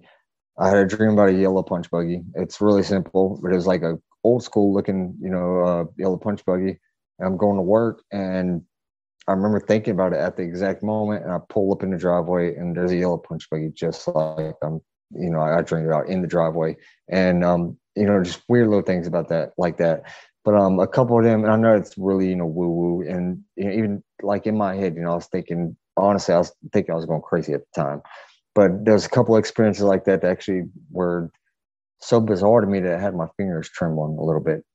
I want to say that this year, whenever I saw the Pentagon UAP reports, I was doubting myself so bad that I actually reached back out to my friend who I had this first experience with, the same one I had a near-death experience with. I had to kind of confirm with myself that, we actually saw that night, because like I mentioned earlier, I hadn't even spoken with him about it since it first happened about 5 or 6 years ago. I didn't mention this to you earlier on the break, but he told me not only does he think about that night almost every day, but he's had a couple of other strange experiences since then, in between those 5 years. One was right by Fort Bragg, where he said it looked like two orbs, separate, came down really slow and merged together into one orb, and it sped off in the blink of an eye. And I know it sounds bizarre, but a year ago I would have never believed this, but this year everything changed for me. So yeah, it's just I gotta say, just like this year, just my entire reality just flipped upside down. And like I said, I was doubting myself, and I really do owe Chris Bledsoe a lot of credit, because he's helped me wrap my head around a lot of things. And just the fact that I was able to go there and share an experience with Chris and another person who I can't name because they asked me not to. It brought a lot of peace in my mind. If that makes any sense. Yeah, it does. I was struggling with it, to be honest. I went to a little bit of a freak out phase at the beginning of this year, to be honest. First, I'm like, okay, it's cool, like it's kind of like we're living in a sci-fi movie, and then I started kind of panicking a little bit, to be honest. I remember thinking at one point, like, if this is all real, what are they doing? Are they doing experiments on us? What is this? I didn't know what to think, and I still, think there could be good ones and bad ones. I don't know all the answers, but if about Chris Bledsoe's experiences, his are more positive, and so far, and hopefully they continue to be positive for me. Some of the things I spoke to you about earlier freaked me out a little bit. We'll get to that a little bit later, but yeah, it's been a roller coaster. I'll say that. Yeah, and we were kind of theorizing and throwing some things out during the break that we were talking about. And one of the things that we had brought up was, are these things, allowing us to see them? Are they tapping into our visual frequency, of visible light and showing themselves to us? Or are we being able to, whether it's trauma based, whether it's whatever it is, are we able to tap into their frequencies and see them, or whatever these things are? And it was very interesting, because you talked about having that experience where you had the light on the car, and you went and confronted the guy that ran into your car, drunk driving, and gave him the letter, and you had all of this stuff released off of you, almost like, just letting things go. And you felt like 1,000 pounds was lifted off of you. And I just wonder if, when things happen with people that can see things. And what's interesting is, and people are getting them on video too. You have gotten these things on video. I've seen them on your Facebook page and YouTube.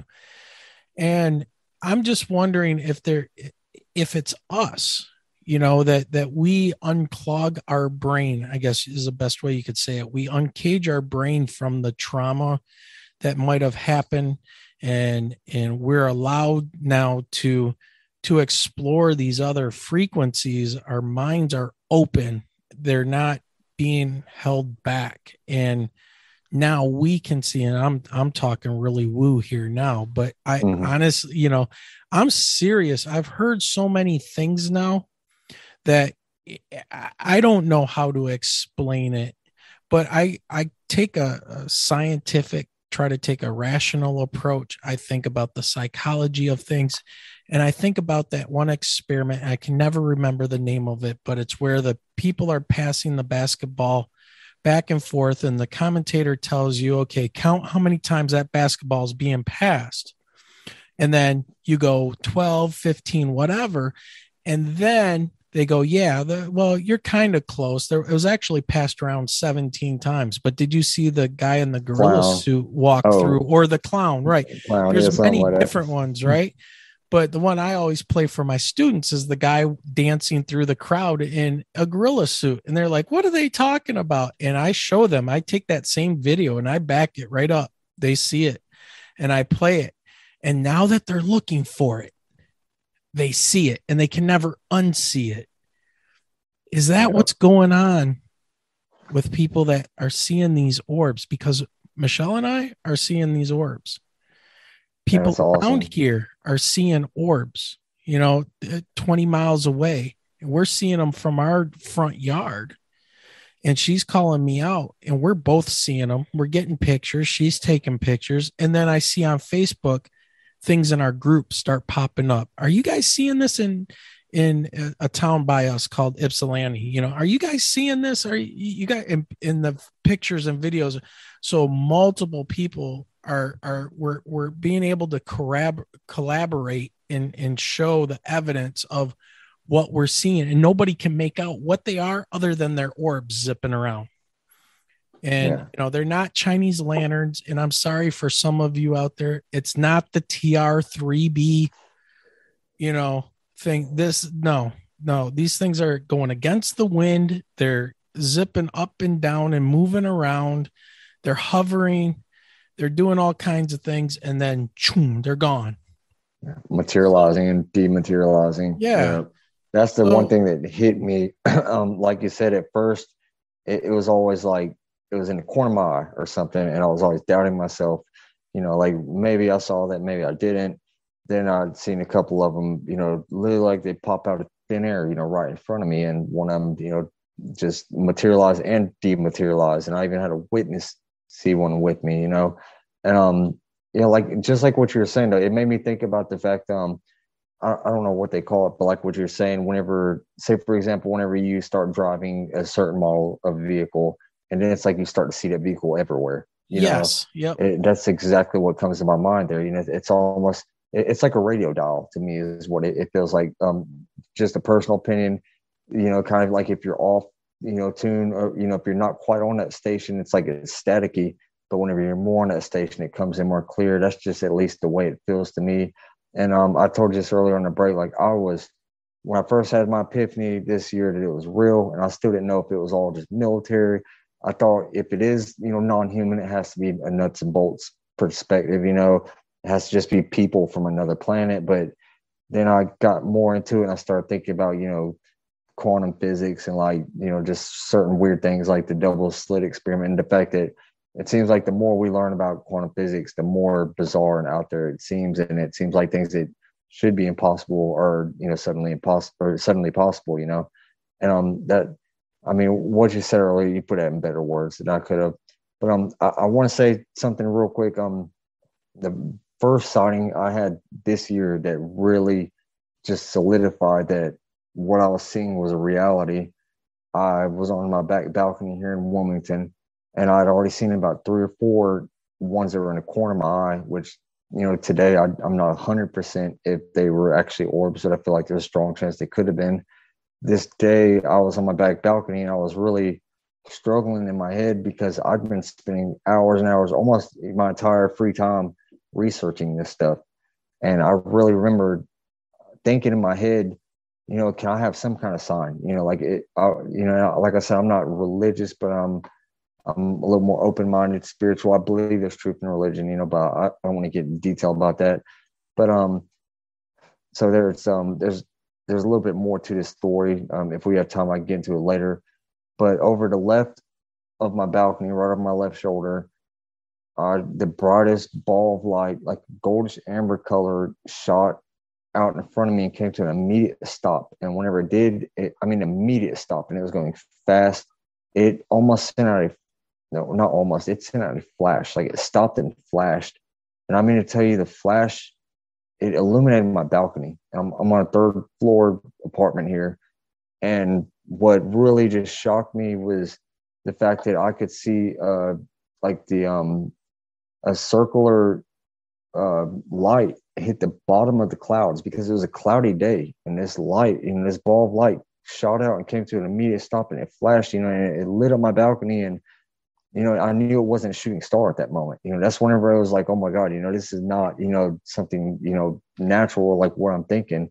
And it hit me so hard that, God, I don't mean to sound, like emotion. It made my eyes water up. I'm not gonna lie. It felt like, I've talked to other people about this, it felt like it wanted me to see it. I don't know how else to say it, but it was in that moment, I was thinking to myself, can I have some kind of sign?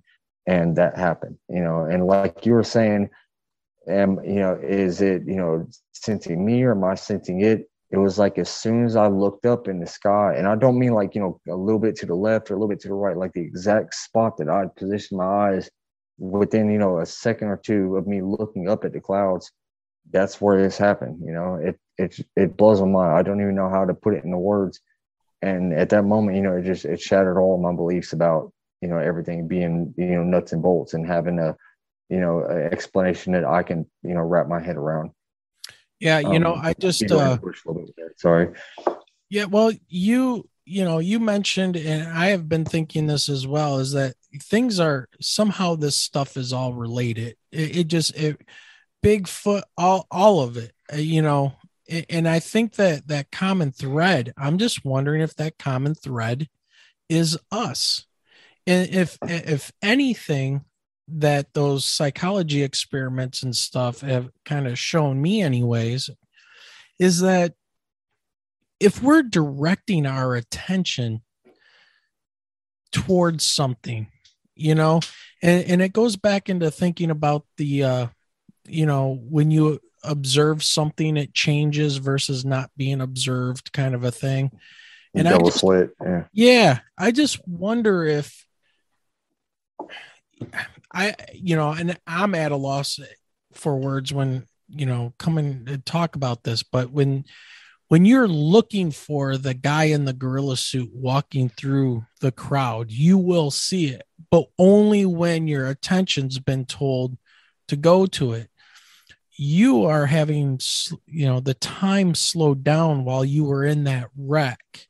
Your attention is dialed up. Now your attention is dialed up toward orbs or something else. And maybe now you're just naturally more open to it. And now that's kind of what I was saying with that whole epiphany of light. Take that man, hit that note, shake his hand.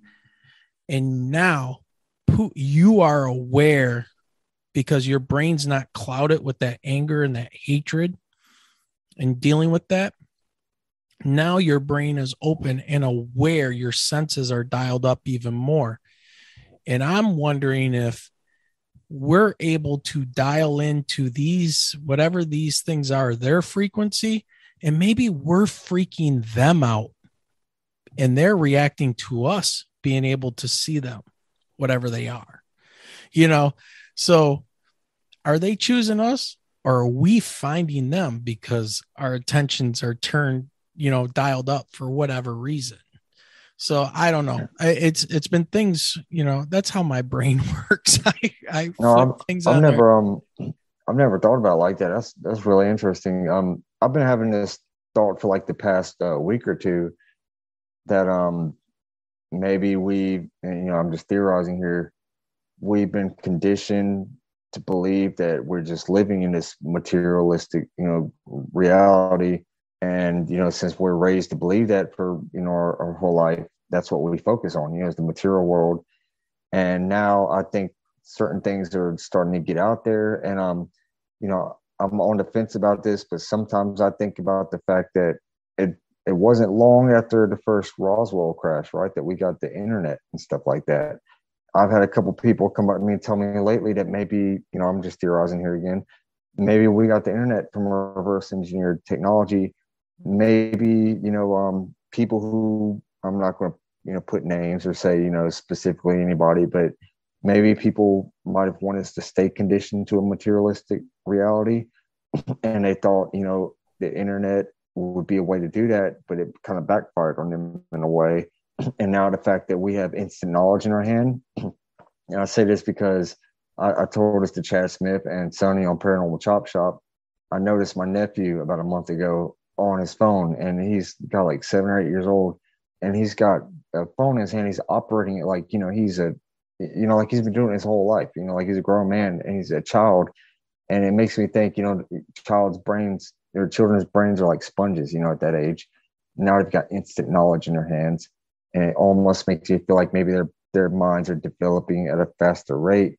And maybe there's things getting out there. Like I hear people talking a lot more about like awakening and 5D and spiritual, a lot more of this, kind of metaphysical stuff. And like I said, I'm not saying I believe any one particular thing, but I feel like maybe people are just becoming a little more aware that what we see here isn't all that there is. And maybe that's kind of, making the veil between realities a little bit thinner, if that makes any sense, Yeah, it does. And I think I agree with you, but I think it can work both ways, especially with kids. I think it can open up a world of knowledge and possibility. It depends on how it's like a gun. A gun is a great tool, but it can also be, a very devastating weapon as well. It can feed you. Yeah. Right? It can feed you, it can protect you, but it can also cause much, trauma and damage to people as well. And, I think that the internet and these phones and things like that, I honestly think these things are to distract us even more from being able to get to that point of consciousness. Now, some people will open up their consciousness because they'll go down that rabbit hole and something will resonate with them. But for most people, especially kids and especially teenagers, it's just a social nightmare for them. That's all it is. They want to look for answers to things that they have to deal with without going through that experience, and you can be 8-9 years old and have the world at your fingertips and learn things. But there's also things that come with a certain level of maturity to know how to tamp things down and then how to apply, life experience to those things, because I don't disagree. I think kids could probably easily soak things up and memorize them. But then there's the life experience. So for me as a scientist and as a science teacher, that life experience happens with my kids when I have them do an experiment and they actually have to come in physical contact with what it is. I can talk theory all day with them and have them memorize vocabulary, words and stuff. But now here's a model that you have to work with. Here's chemicals you have to use. So now you have to have that real world experience to back up all of these words that you have to learn. So I think it's a double-edged sword. It's good on one side and, bad on the other. And, it's a balancing act, and we got to be really careful with how we do, we use these things. So, but then it allows like you and I to communicate, and Dave Scott to have his, spaced out radio, which is awesome. And, all of our, community out there that seems to be growing and talking about these things and putting a light on a lot of this stuff, which I find amazing. I still haven't found anybody I don't like yet. Maybe I'm the person. Wait a minute, Michelle, am I the one that people don't like? If I like everybody, maybe I'm the one. Okay. Oh, you know how they say that, right? Yeah. All right, Josh. So let's move on now from this orb sighting. Now, it's 5 years. You've had this orb sighting. You've talked to your friend. He's like, yeah, I've thought about this. He's had some other experiences since then. Well, you hit that UFO report, man. What's going through your mind and what's going on now? Yeah. I gotta say to say it's a shock to my system is a major understatement. I felt a mix of emotions. I remember even at one point feeling a little bit angry at the governments. Like I'm like, damn, what they've been making us think this was silly for this long, and now I'm coming to realize this is actually there's some truth to this. Even if not all of it's true, it's obvious that some of it is real. It's on national news and stuff. So I started digging into it. At first, I remember thinking it was pretty fascinating, thinking God, it's like a sci-fi fantasy world, and we didn't even realize it. Then I started experiencing a little bit more, a bit of a freak out stage, to be honest. I remember thinking, like, if this is real, what else is real that I don't know about? What is, what kind of negative things might be real? It's like my mind was just going in every direction pretty much. And I hadn't thought about it immediately, but my mind goes back like, holy crap, I had a friend in high school, Chris Bledsoe Jr., his father, actually him and his father, because he was on it as well. They were on a documentary, back when I was in high school, about how he had 4 hours of missing time and, this abduction experience. And it was that, clicked in my head, it's at the same river, not far at all from where I had my first experience. And, like at the time, even though I was friends with him, I never brought it up to him. It was really clear to me that he didn't like talking about it. At the time when it first happened, I really remember being in high school when they had this experience. I can't imagine how Ryan Bledsoe and Chris Bledsoe Jr. and their sister dealt with this. I remember like the whole school. There was a small pocket, a small handful that believed it, but most of the school, they were laughing at, making fun of it. I didn't, judge them, but I was just very skeptical. I was like, I believe there's life out there on other planets, but I'm not sure if they're here already. So I just never brought it up to him. He's my friend. I didn't want to, I didn't want to offend him in any way. Yeah. Now, I never reached back out to him pretty much. Yeah. Sorry, go ahead. I was just going to interject there. Now, if I remember correctly, they're very religious people, right? So I would think that they were probably, and if I'm correct in this, probably trying to pull strength from the religion doctrine that they follow. Correct me if I'm wrong. Yes, in a sense, I will say this, and because I've spoken to Chris Jr. about this and Chris Sr. a bit. Chris Sr., for one, he was a deacon at a Pentecostal church for about 15 years. Now they still have their religious beliefs, but kind of like what I said, I'm not going to say the same as me.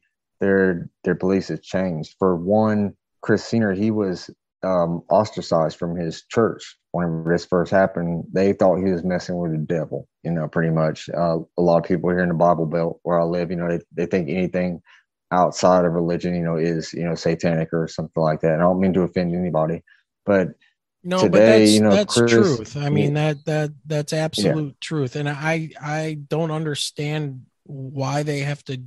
There's some people, and apparently there's some people in the government that feel this same way, that there's this little tug of war that's going on. That Lou Elizondo was even talking about, how there's some people that think no matter what you say about the UFOs and what they uncovered is that, that's of the devil. Well, is everything you don't understand of the devil? Is that what you're really trying to tell? I mean, okay, let's say it is of the devil. Shouldn't we figure out what this thing is then? I mean, it just doesn't make much sense to me to go there and want to put your head in the sand, because you know what they say, when you put your head in the sand, your butt's up in the air. So take that for what it's worth.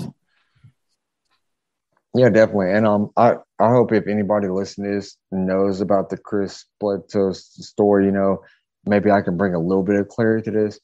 Chris, he still has, faith in a sense, but he still has faith, but it's changed. He's told me, even himself, Chris Jr. and Chris Sr., that he's a Christian. He believes that, Jesus was real and that, he, did those miracles that they talk about. But he also told me he doesn't believe the story that we hear today is exactly the truth about what we've been told it was.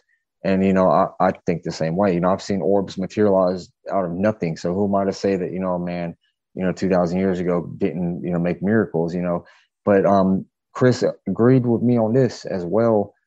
I don't believe, and Chris Jr. just recently told me the same thing. I don't believe that religion was ever supposed to divide and frighten. I think it was supposed to unite and enlighten, and that's something that I came up with myself. But I feel like, it was more of like, governments that were just trying to, put people in control, have them in their pockets, and that's one thing I said earlier about me having family members who are Buddhist and also ones that are Christian. I never understood that even as a child. And when I told this to Chris, he just shook his head. He said, "That's exactly right." Chris Bledsoe Sr. told himself he does not believe that, or let me rephrase that. He said he believes that there's been many people throughout history that have been enlightened, if that's the right word to use, and like I said, I'm sorry if I offend anybody. I'm not trying to say the wrong thing here. I'm trying to be really careful about what I say, but he's just a lot more open-minded. And Chris Sr. told me that, when this first happened, it conflicted everything about his beliefs. His church, he caught them, in the middle of the night, sprinkling holy water out on his land, at like 4 o'clock in the morning in the middle of the night. His wife was originally very against it and also thought it was the devil.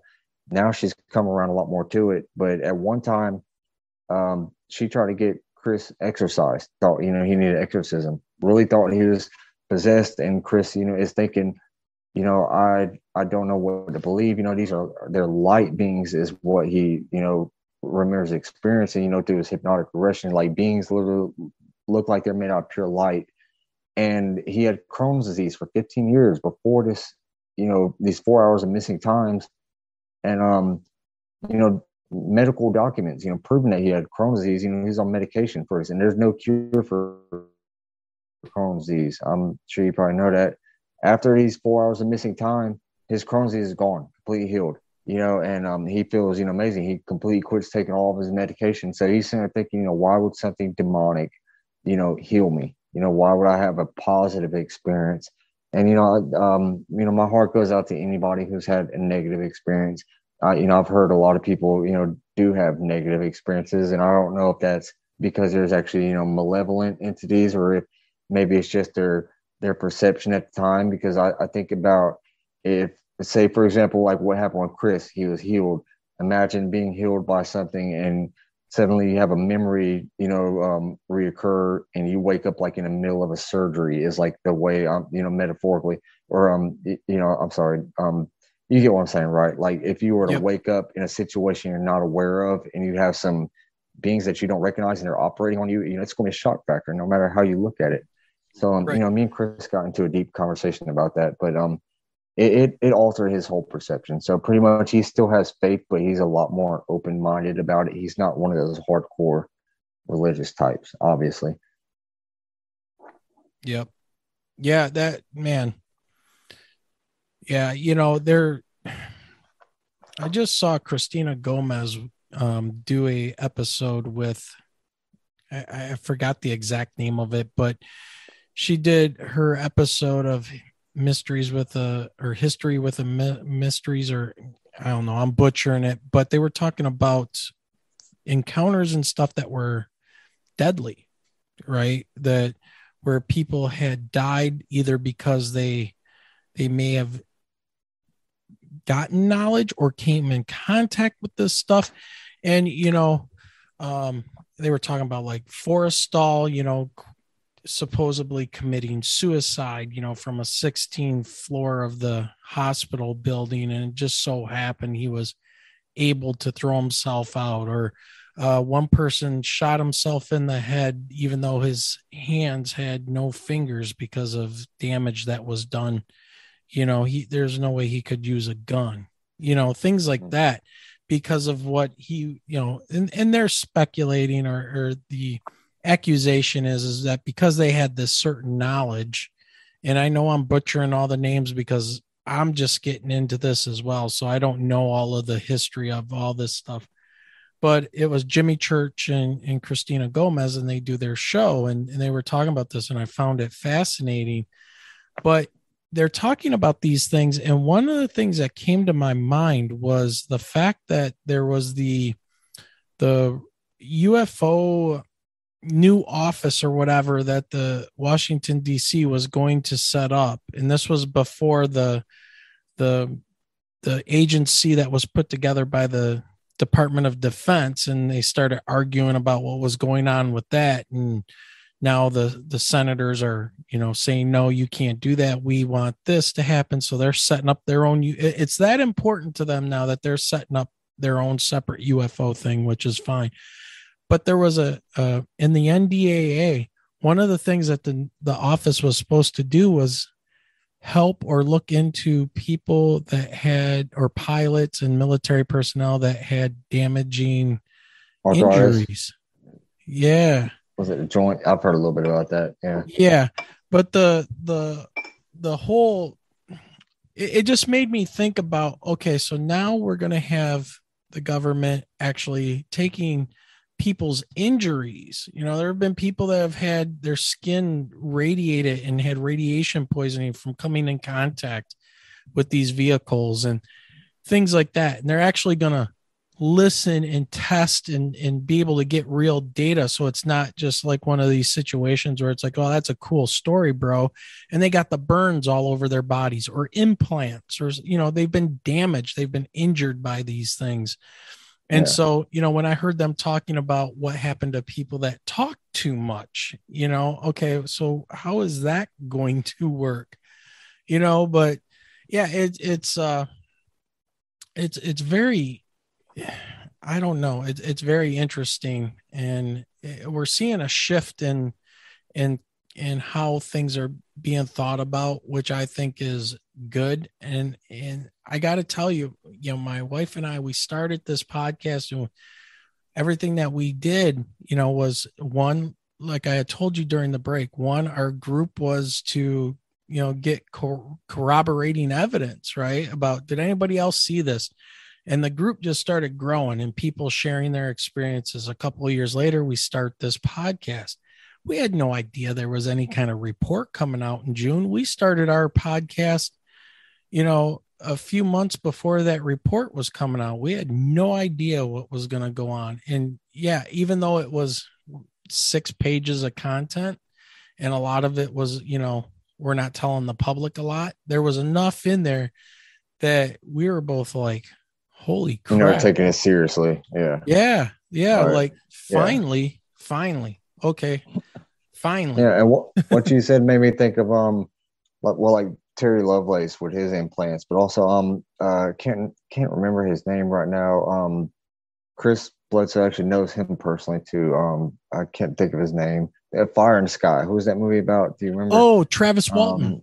Yeah. Travis Walton. So he was, initially he was traumatized about his experience, right? Yep. And it was like years later, for whatever reason, he came to the conclusion that he feels strongly he may have been too close to the proximity of the craft, and it may have damaged his nervous system in a way or something, and that they, he feels they were actually fixing him, and because if I'm not mistaken, didn't he run up to the craft? Yes, he did. Everybody else stayed back. Yeah. Yeah, he got a little bit overly confident or something like that, and he ran up, and it was whenever it shot up or something like that. He feels like maybe the anti-gravity, whatever it was, he might have been in that field of energy, and it may have damaged his nervous system. That's what makes me think about the fact that, and like I said, there may be, malevolent ones out there. There's good and bad people, so I'm sure there might be, good or bad, entities or life forms or whatever you want to call it. But I just feel like whatever these things are, whether they're extra dimensional or extraterrestrial or all the above or time travelers, whatever, I feel like if they wanted us dead, we would be dead pretty much. I feel like there may be some bad ones, but hopefully the majority of them are, more benevolent instead of malevolent, if I'm saying that right. I always get my tongue gets tired saying that. But sorry.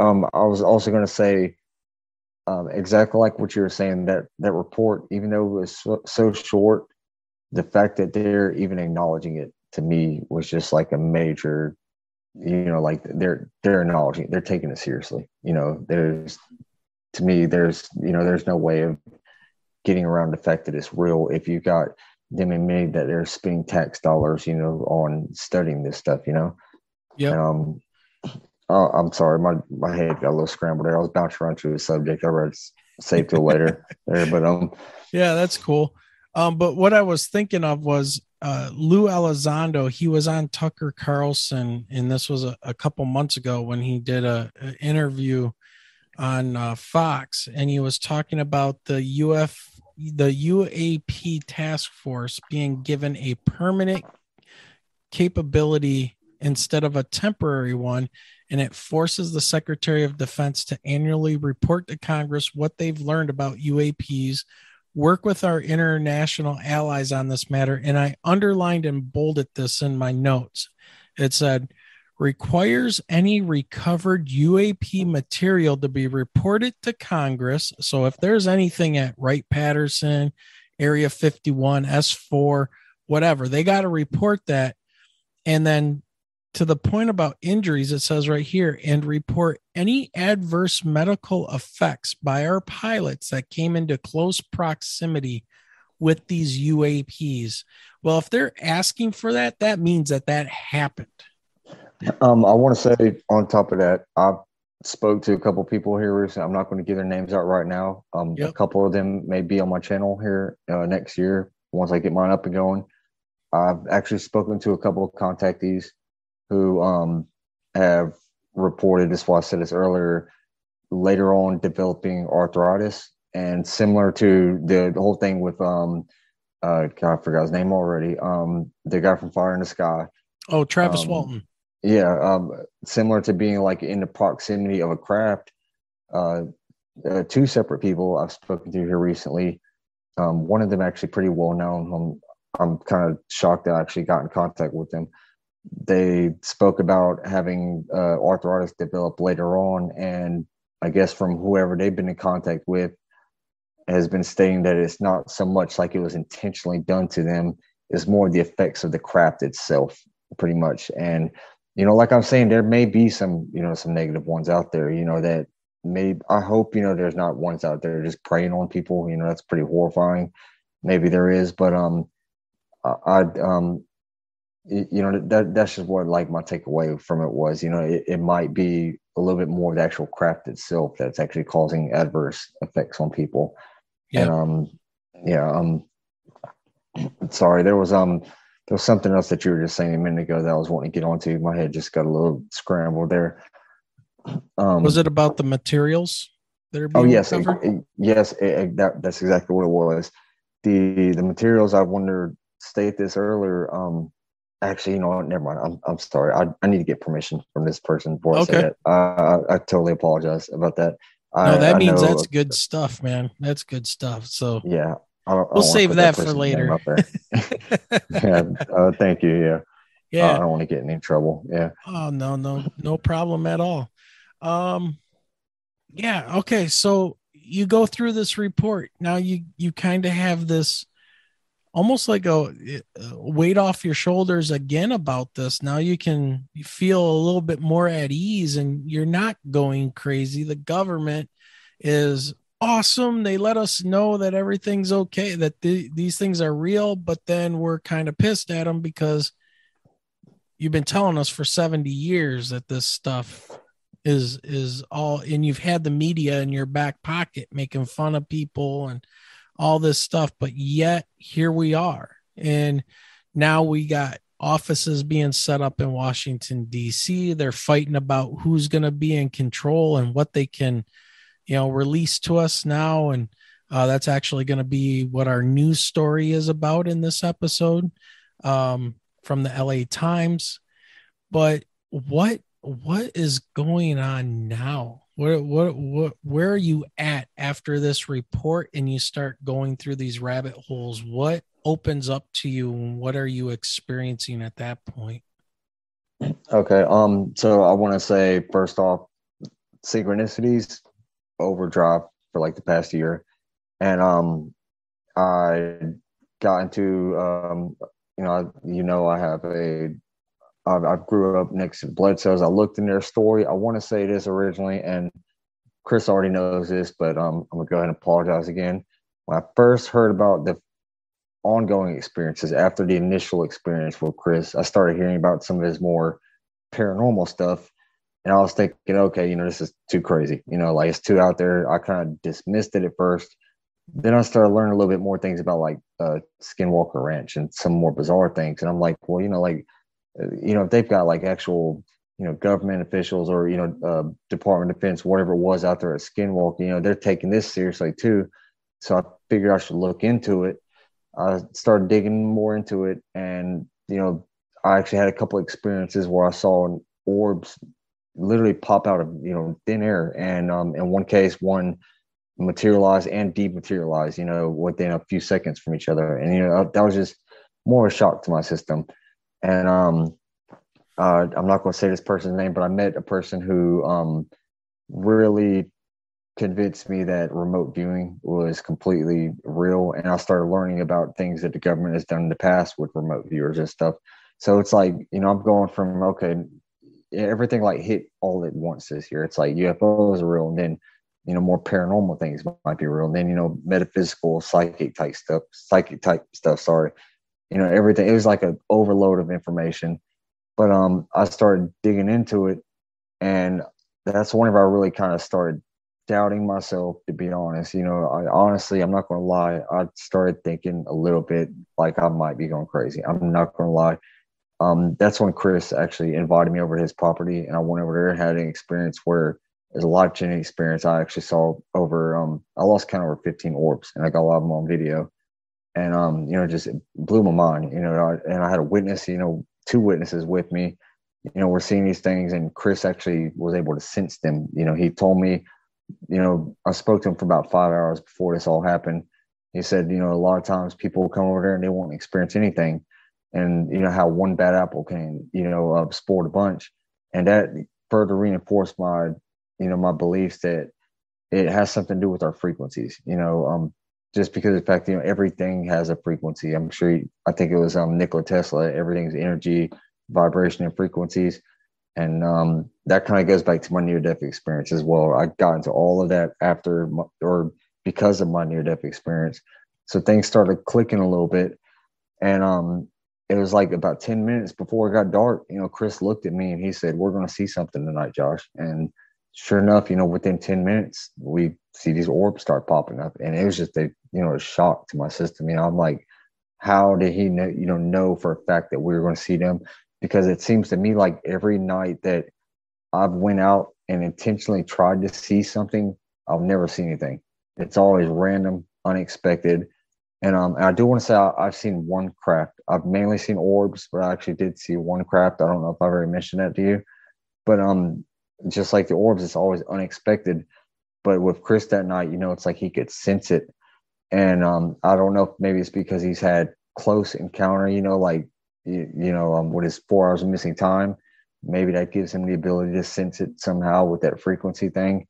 But what I'm getting at, sorry, I know I beat around the bush here a lot with this.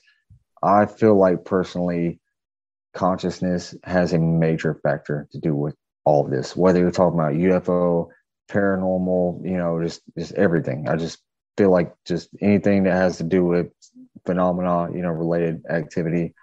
I feel like consciousness has a major role to play in all of this. That's my personal beliefs. I could be wrong. I never try to say that I'm 100% right on anything.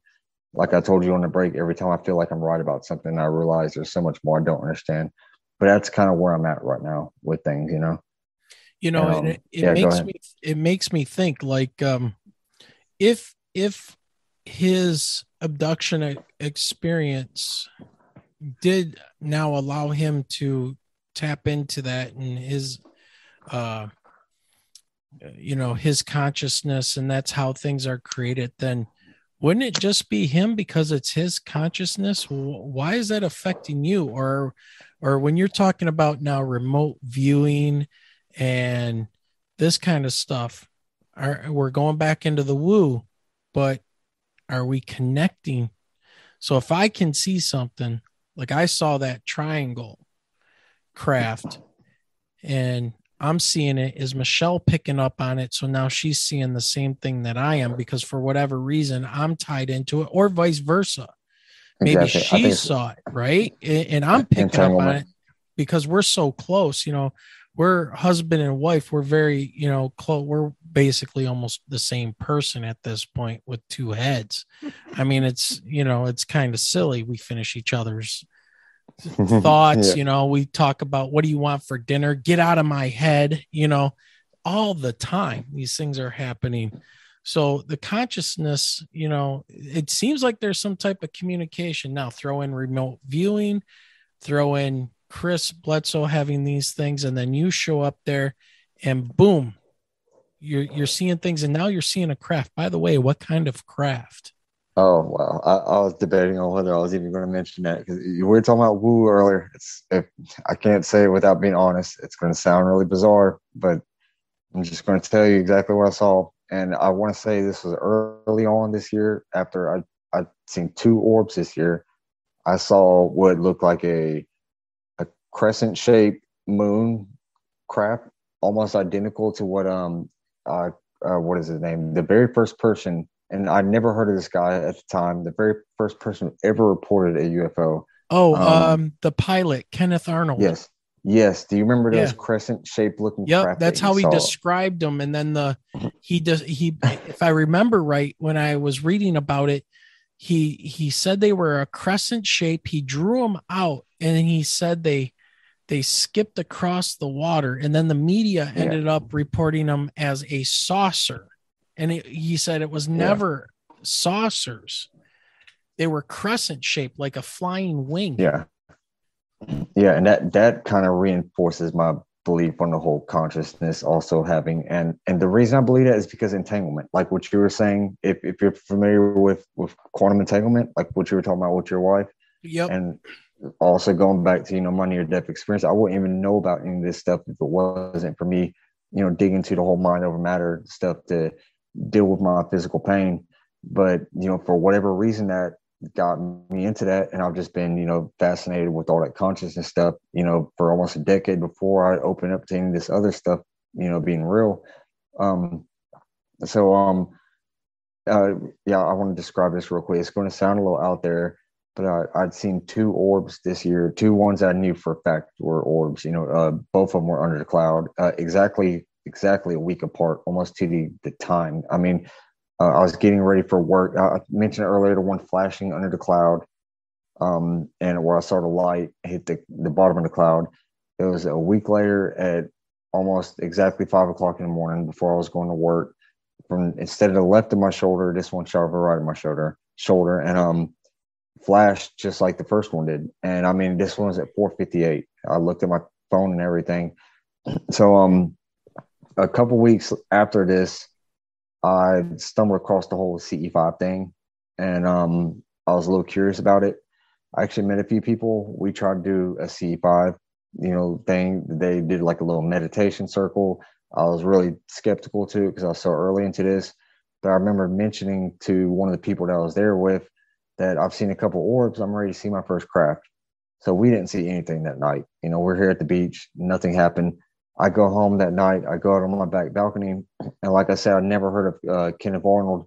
I see what looks like that same crescent-shaped craft with the point in the middle, pointing towards the inside of it. Yep, absolutely. And the bizarre thing about this, it looked like it was on its side, almost like literally like a crescent moon in the sky, but or not in the sky. This thing literally looked like it was above the apartment complexes over here. I mean, I would say maybe a few miles away from me, but it did not look like it was up, way up in the sky at all. And it looked transparent, like with a foggy surface, but that same shape, it was identical. I mean, it's just a perfect crescent shape, with the point to the inside, and it just like with the orbs, it's like it was, as soon as I walked out on the balcony, within a couple minutes, I looked up and, it was just floating, just gliding at a steady pace. And it shocked me so much that I almost dropped my phone off the balcony because I tried to stand up And, you know, if people believe this, they believe it. If they don't, they don't, you know. But I really, I almost dropped my phone off the balcony. My hands were trembling. My heart was pounding out my chest. And for a couple of seconds, it glided and it just, you know, it faded out. And I remember, you know, even though I've seen a couple of these orbs at the time, I've had weird synchronicity, a lot of weird stuff, you know, happen. The first thing I did was try to rationalize it.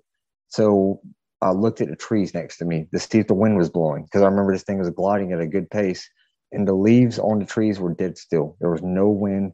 There was no clouds in the sky. There was no fog anywhere. So it's just like, you know, I'm thinking, you know, how do I explain this? It almost reminded me of the Predator movies, to be honest. You know how you see Predator like cloaked and it kind of has a foggy surface? It was just like that, you know. And that's just like the outside of that damn triangle Michelle and I saw. I got a pretty good look at it. I got a pretty good look at I just call it a skin. That's all I could really tell. It was wavering like a heat, like, you know, the heat coming off of a concrete in the desert. It was like that heat wavery, you know, the light was being kind of distorted, but it was being because the light was reflecting off it was so low.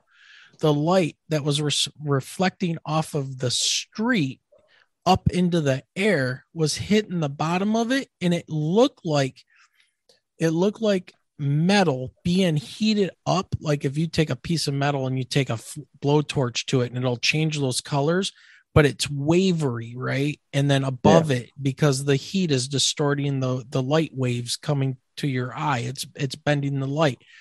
Well, that's what this thing looked like, and the light was being absorbed, but it was enough that I could see the outside of the skin. And yes, it looked like I couldn't see like the sky through this thing. It was black, but yet it was a weird shimmering, translucent, you know, like fog or misty kind of surface a little bit. Like yes. Except it looked like it was absorbing this light so that it wouldn't be seen. And, you know, it was only a couple seconds because I was in, we can't fight this thing. It's not doing anything, but it's terrifying. So I'm flying my car up onto the expressway and, you know, doing the merge thing and trying to get out of there. When the thing then goes ahead and turns, you know, it rotates and starts paralleling along the expressway. And I'm like, oh, no. This is not good. And Michelle's like, when did our military get something like this? Where is it? I can't see it now. And then we pop out of a sound abatement where there's no trees because we went kind of down a little bit. The elevation of the road changed, and there's these walls put up because there's houses on the sides of the expressway. So they want to, you know, minimize the noise. And I'm like, we're going to come out of this abatement, you know, a quarter of a mile later, and there's no trees to the right. We're going to see this thing right there. And we get there and it's gone. Wow. Just gone. So that's incredible. It was ridiculous. It was absolutely ridiculous. And we were like, okay, we got to see if anybody else saw this kind of thing, man. It's just nuts. Yeah, that's wild. But same effect you're talking about there. Yep. Yeah, I got chills just you telling me that. And so one thing that really I'm still having trouble wrapping my head around. The very next day after this, I was so stunned. I drew a picture of it and everything. And the picture looked horrible because my hands were literally shaking when I drew it. I drew it immediately afterwards. I called up my MUFON investigator because I'd already investigated, reported the first few orbs I'd seen, and I reported this craft. And I'm talking to Chris the next day, and I told him, what happened. And the first thing Chris told me was that I asked to see a craft, so I saw one. And I could not wrap my head around it. I'm like, what do you mean, like that? I kind of started getting a little freaked out. This is before I went to go visit him, when I was still, on the fence about whether this was a good thing or a bad thing. And he told me he felt like this is something that has maybe been with me my whole life. And for all it might be with everybody. Maybe like you said, we had to tap into that awareness to see it. But and I'm bouncing around with the time periods here and there. But I want to tell you that I recently found out, well, for one, that it seems like a good majority of people who have these experiences have had some kind of trauma or near-death experience, which, I've definitely had, but also that it runs in the bloodline. And it wasn't until just about a month ago I started opening up to very few select members of my family. And I want to say, like, right now, what I've been doing for the past couple of months, like speaking online, hardly anybody in my family or personal friends, they hardly any of them know what I'm doing. And there's a couple of them I have opened up to. One of them found out on accident, but I found out I have a very close relative who has been having experiences of their own, and it's a very young family member that I have, only about 15 or 16 years old, and found out that for about the past 10 years, since they were like 5 or 6 years old, they've been speaking of seeing things, not so much as like UFO, things in the skies, but more apparition, if I'm saying that word right. I can never say it right, but more like like a spiritual, spirits or ghosts.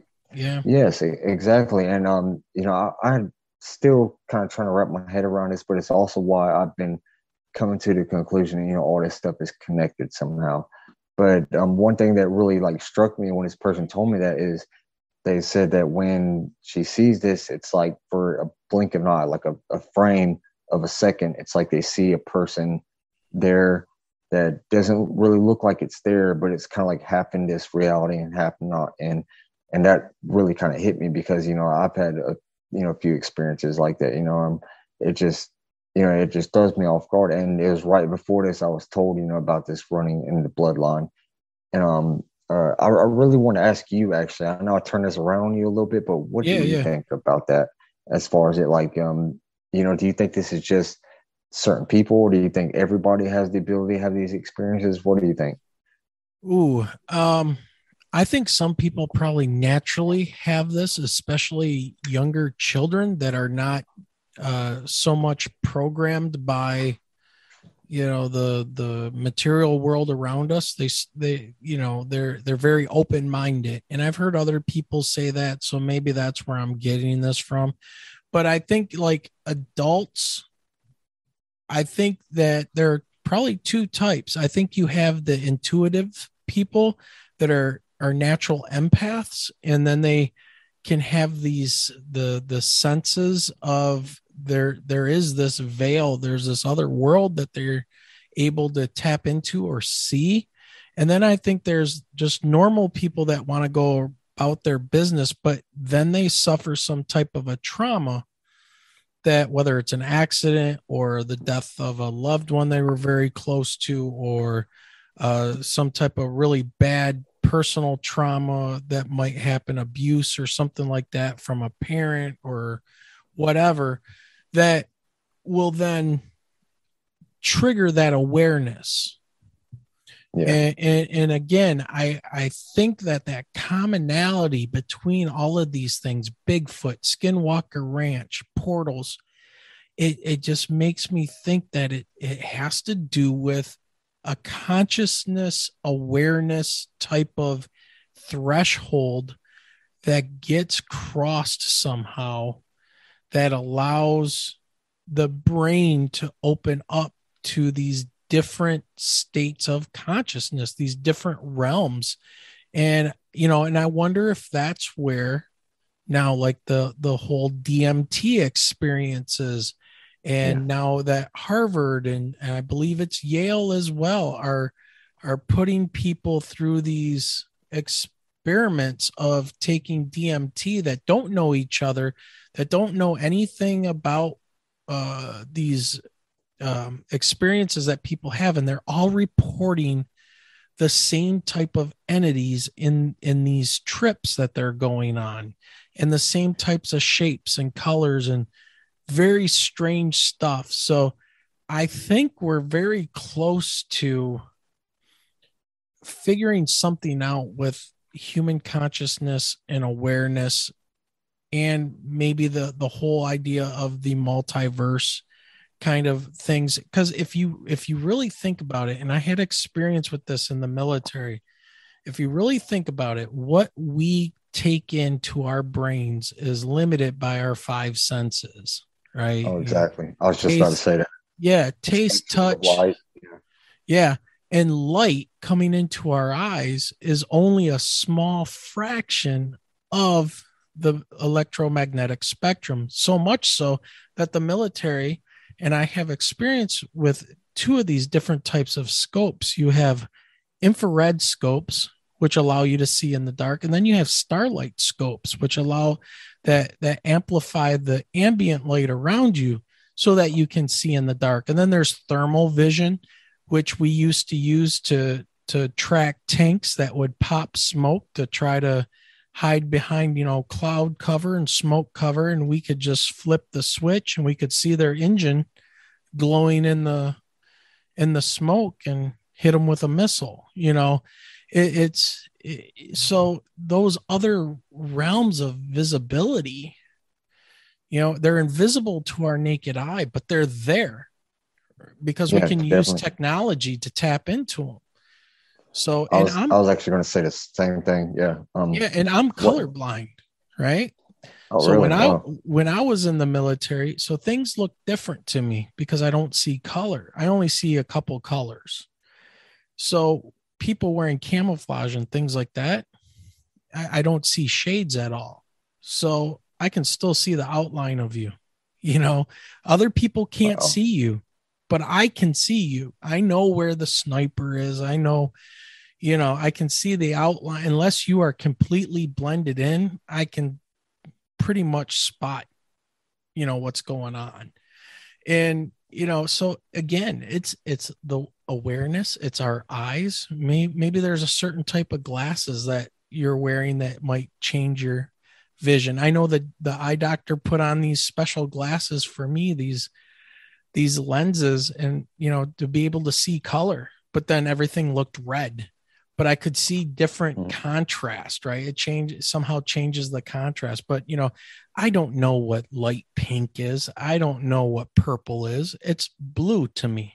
I don't, red, brown. What the heck's brown? Everything's red in that spectrum, right? It's black, white, red, blue, and, something that people call green. I confuse it with white a lot of the times. So, yeah, it's weird. So, that's, I didn't know that you were colorblind. That's crazy. Yeah. I was going to bring that up actually. The fact that like we have radio waves or, Wi-Fi, bouncing around it. Like, what is it? Oh yeah. Now we got that zeros, stuff. Bouncing around everywhere. There's energy flying around us all everywhere in these spectrums light that we can't see.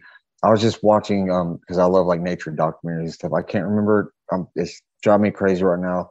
There's a type of shrimp that it punches, like its claw in it. They said it like heats up, God, I can't not remember what it's called, but it says like the strongest punch of any type of animal. It's, I can't remember what it's called, but like anyways, this type of shrimp or whatever, they said it can see like over a dozen or so, maybe more spectrums of light than a human can see. And I remember hearing that thinking like, what does that even mean?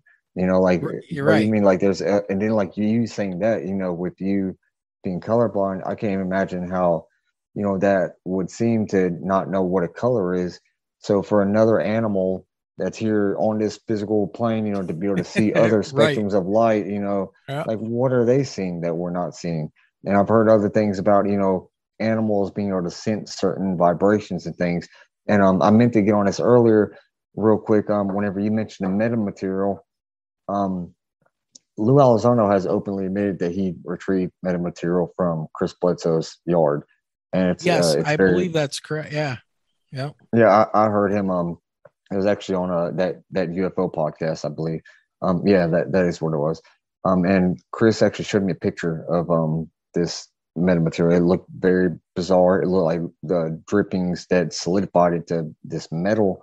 And the weird thing was they said, it's organic. And I never understood like how to interpret that the only way I could think of it is, like, are the entities, flying these craft, or is it some kind of combination of, like, Tesla, Nikola Tesla, vibration, frequency, vibration, and sorry, my head just got scrambled.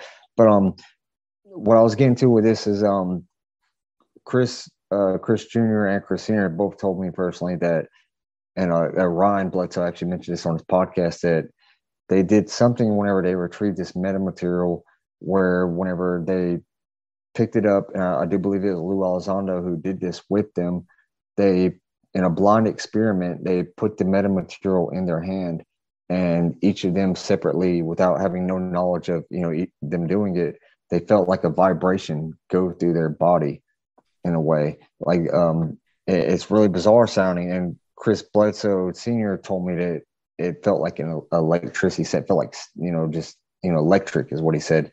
And apparently it was Chris Sr. who felt it the most.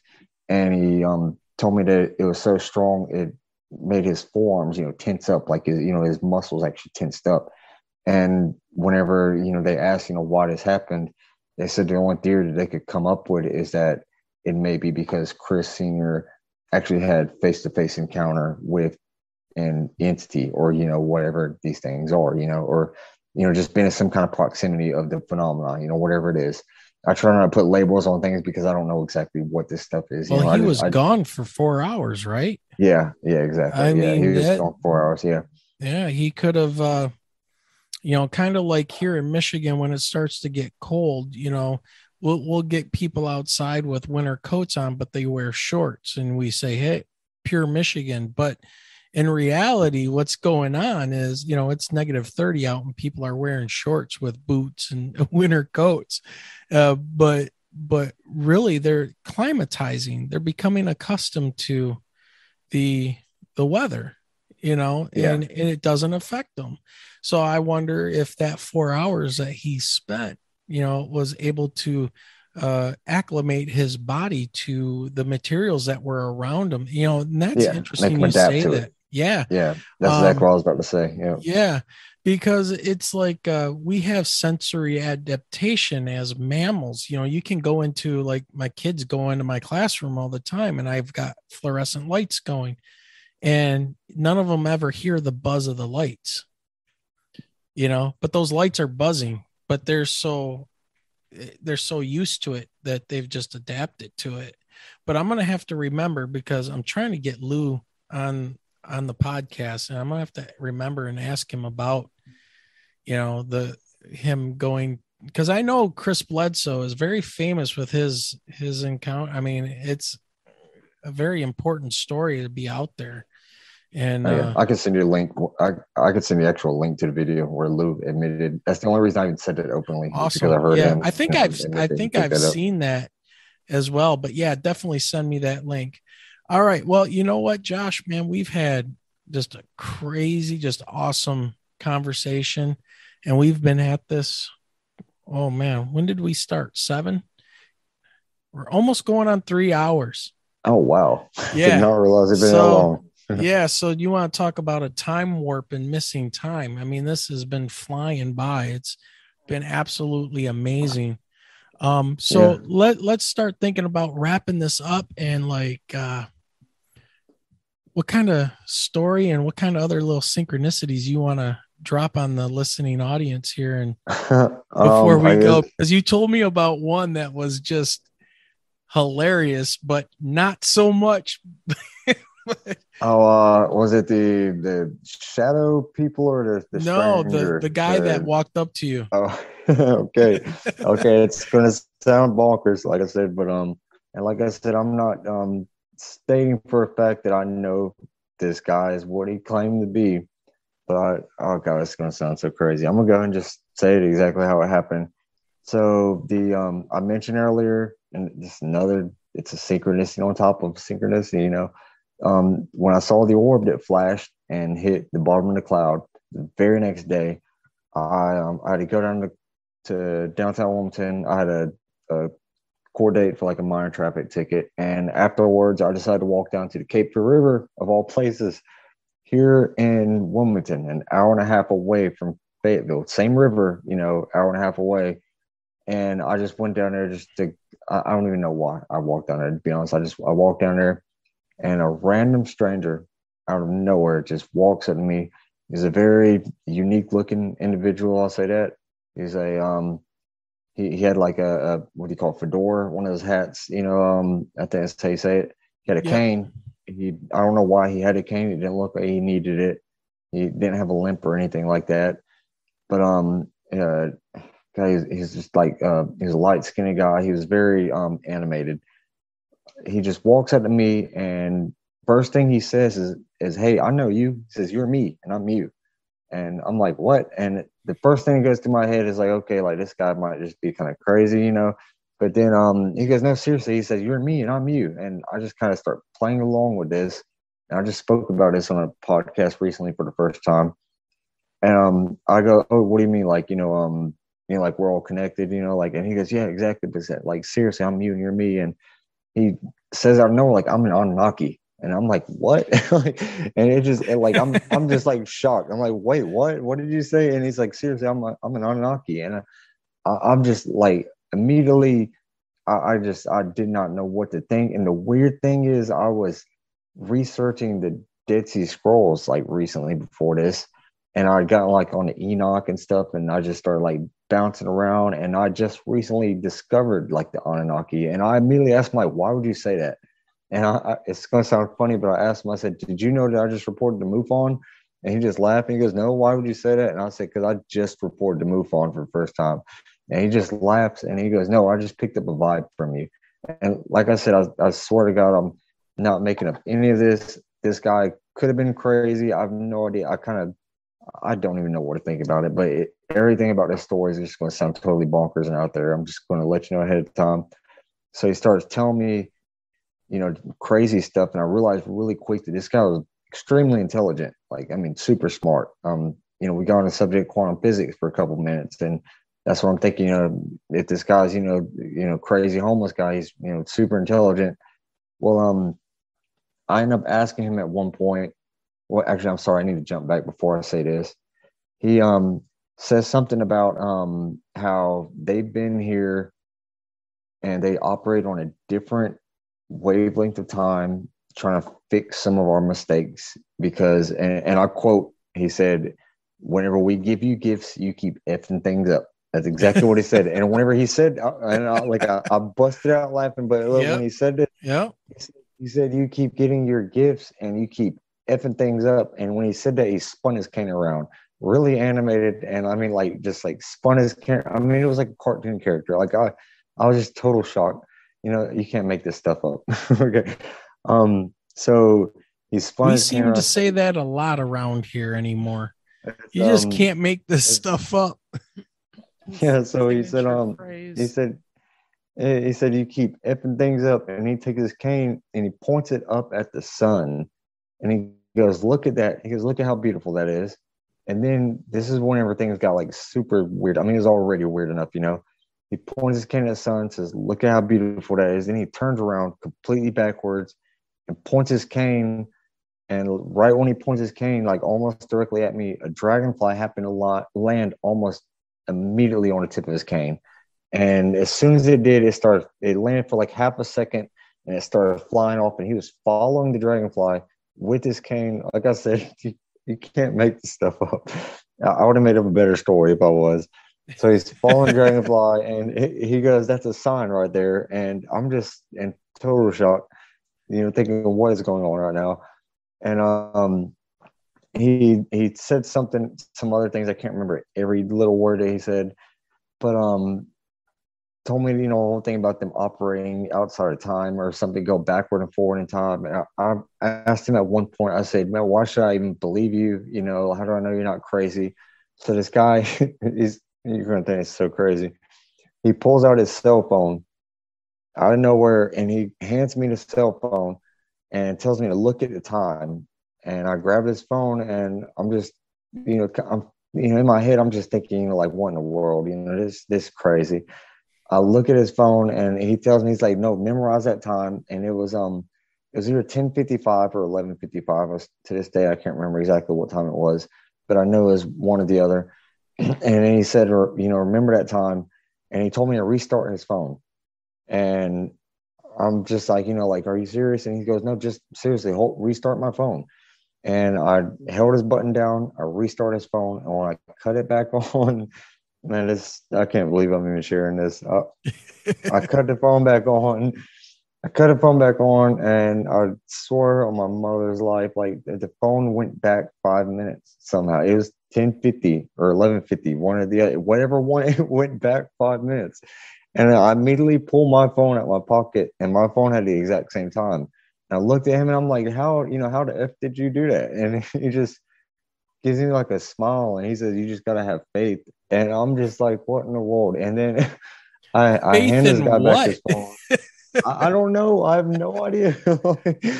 Yeah, it's so weird. Look, so I hand him back his phone, and it's going to get weirder. I mean, I know it's already gotten way weird, way woo woo. Like I said, maybe this guy was just crazy. If he was tapped into something. I don't know how to explain it. But I hand him back his phone, and if you can see right here in the camera, yep, I have an infinity symbol on my tattoo, right? I mean, on my arm. So people that won't see the video, just so people know that, yeah, Josh his right forearm has a tattoo of an infinity symbol, and it looks like it's traced out a couple times, right? You got it like 2 or 3 times on top of it. Yeah. Okay. Yeah. Yep. Excuse me. So I hand him back his cell phone, and this part right here made me feel extremely uncomfortable at the moment. I'll be honest about this. When I handed him his phone, he grabbed his phone and he goes, hey, what's that tattoo on your arm? And I just, I rolled my arm over and I go, it's an infinity symbol. And he's still holding his phone in his hand after I just handed it back to him, snaps a picture of the tattoo on my arm. And I go, hold on. I said, what the hell is that for, man? And I almost got aggressive. I was like, what in the world? Because in my mind, I remember getting paranoid, thinking like, okay, I just had a court date today, for a traffic ticket. I just reported to MUFON. I've been having a weird orb sighting. I'm just, my mind's going everywhere. I'm thinking, like somebody following me. Like, what in the world is this? And he goes, no, it's just something to remember you by. But he also said, he said, I wanted to make sure it sticks with you. And I had no idea what he was talking about. Right after he says this, and I'm still just, kind of just, stunned, to be honest. A siren goes off in the background for an ambulance. And he just turns straight around and he goes, that's my sign. I need to leave. And just turns around and walks off. And it happens. I mean, it all happened in like less than 2-3 minutes. And I literally sat there. I was standing there, for like maybe, 15 or 20 seconds, just in silence. And I literally remember saying out loud to myself, what the F just happened? Like, I'm trying not to cuss on your channel. So look, I need to add this in here. That is a WTF moment. Yeah. Okay. So there's one weirder thing this is the part to this day, I do not know how to explain. Like when this happened, I was thinking, this guy, he couldn't have been an Anunnaki, this is just weird. But then I'm thinking, why did he approach me randomly? Why at the Cape Fear River of all places where I had my first sighting an hour and a half away from, but the same river? Okay, so the next day, I get back in touch with Chris Bledsoe Jr. for like the first time in like a couple of years. I'd been speaking to his dad a couple of times, before this. I told him about the orb sightings I had, but I couldn't get a hold of Chris Bledsoe Jr. originally because he's not on like social media or anything. And I'm speaking to him for the first time, and I tell him about this weird thing because it just happened. And Chris just stops me and he goes, Josh, he's like, where did you get that tattoo again? And I tell him, I'm like, downtown Wilmington. I said, I know it sounds crazy. And he goes, no, man, I need to check your phone. I'm about to send you a picture because it's about to get crazier. So he sends me a picture. He has Chris Jr. on his upper arm has a tattoo of, if you ever heard of Aurora Boreas, the snake that's eating itself. Yeah. It's in the shape of an infinity symbol. Like this shocked me so much. Yes. It shocked me so much. It was the infinity symbol, but the snake eating itself, the Aurora Boreas. Yep. This is the thing. Chris Jr. didn't know this. Nobody on this planet knows this. I got this tattoo on my honeymoon with my ex-wife. I'm divorced now. I was planning on changing this into the Aurora Boreas, but keeping an infinity symbol tattoo. And I tell Chris that, and he just starts busting out laughing. He goes, no way. He says, Josh, he goes, I swear to God, I'm not lying to you. He said, I got this tattoo in downtown Wilmington, not even a half a mile from where I met this Anunnaki guy. Like, I don't even, like I say, you can't make this stuff up, man. Like, oh, Josh, it was just a coincidence. Come on. Right? I can't even, I don't even know how to wrap my head around it. I really don't. Like, I don't know, you know, it's so bizarre, and it's so many layers and stuff. Yeah, maybe he was crazy, you know, maybe he's a psychic. I have no idea what to think about it. You know, it blew my mind. He said he wanted it to stick. It stuck with me. I'll say that for sure. Like, to this day. And right. That just happened this past June, May or June. Yeah. Was it before or after the UFO report? It was not even a month after I reported to MUFON. It was the government June report. Oh no, that was I originally, no, it was right before the June report. Actually, okay. I think it's that same. It was in June, yeah. June or late May. I started seeing stuff on the news about the upcoming report earlier this year. I think around like February or March, and it was later that year. It was late May or early June. I can't remember exactly. That's whenever I met this weird stranger. Wow. But I mean, the synchronicities, man. I mean, like, what are the chances? And the other thing is, Chris Bledsoe Jr. has never lived in Wilmington. He came to Wilmington years ago and just happened to be here on a vacation and got that tattoo in downtown Wilmington. You know, not even a mile or two, or sorry, not even that, like a half a mile. Now I think about it, because I know exactly what tattoo shop he's talking about from where I'm at, you know, where I meet this guy. And I spoke to somebody else about this, Barbara Jean Lindsay, actually. I did an interview on her channel, and I told her about this privately. And when I'm first telling her, because apparently she has experience with people who claim to be Anunnaki, when I told her about the guy, you know, getting to the point where he took the picture of my tattoo, she just immediately she stopped. She goes, wait a minute, what? He took a picture? And I said, yeah. I said, that was really strange, because I even asked him, I forgot to mention earlier, I asked him right afterwards, I said, if you claim to be an Anunnaki, why would you even need to take a picture of my tattoo? That's whenever he said, I need to make sure it sticks. And then I told Barbara about Chris having the same tattoo of what I was planning, not even the same tattoo of what I was, you know, the snake, the Aurora Boreas, you know. Right. I know it sounds bonkers, you know. Yeah. Like I said, it's bizarre, it's weird. I'm not claiming it. I know this guy's a Anunnaki or whatever, but it's still weird, so much and strange, weird, man. Yeah, I don't know how to wrap my head around it. To this day, it blows my mind. Yeah, I got a little excited talking about that. It's weird. I don't even know how to explain it. It's one of those things. It's like, man, it's like when you tempt the universe and you go, what else could happen today?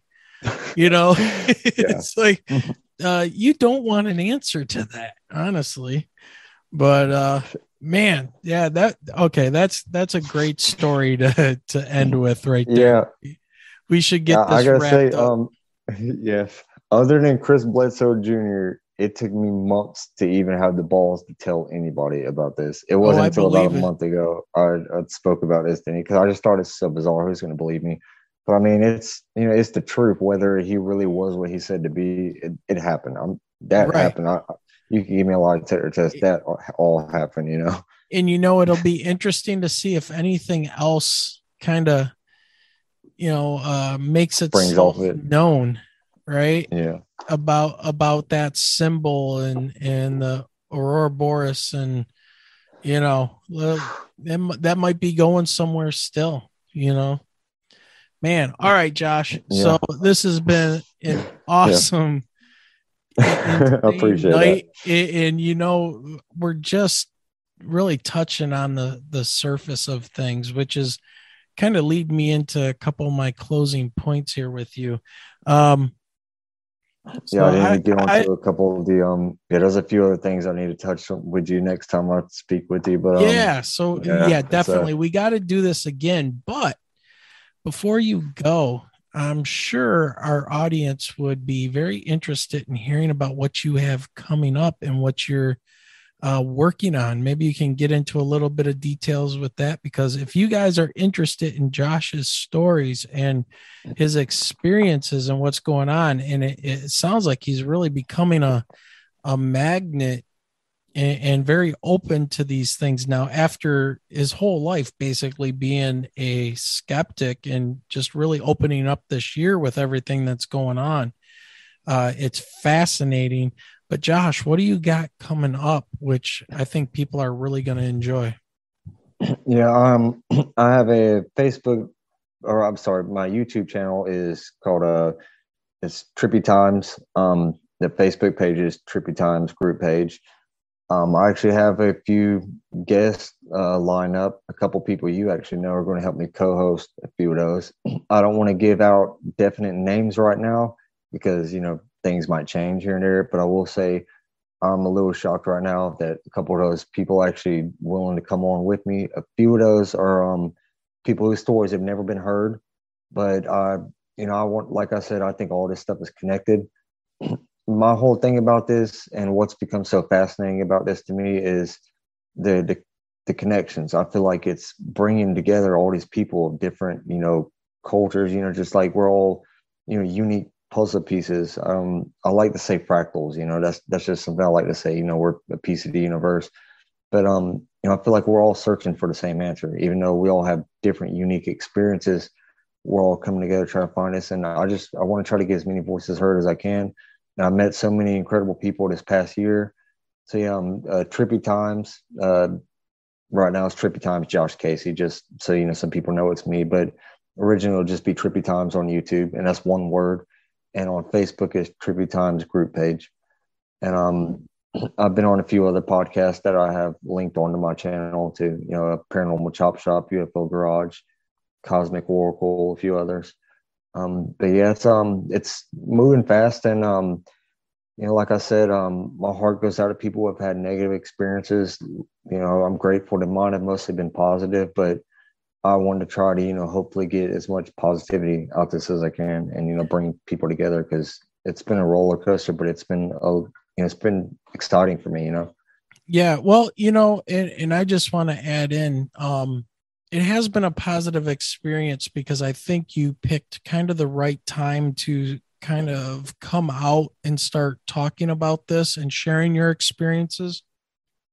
But you were struggling with a lot there beforehand, and I think people can relate to that if, you know, if they're paying attention to this and you look at the time from the near death experience to, you know, the first orb sighting and dealing with the man that lived right across the street from your mother. I mean, life was happening and you were dealing with a lot there before you could get to the point where you're at now. And I think that's important. People shouldn't rush these things, and they should try to just take it easy for a while and really think about the steps that they're taking.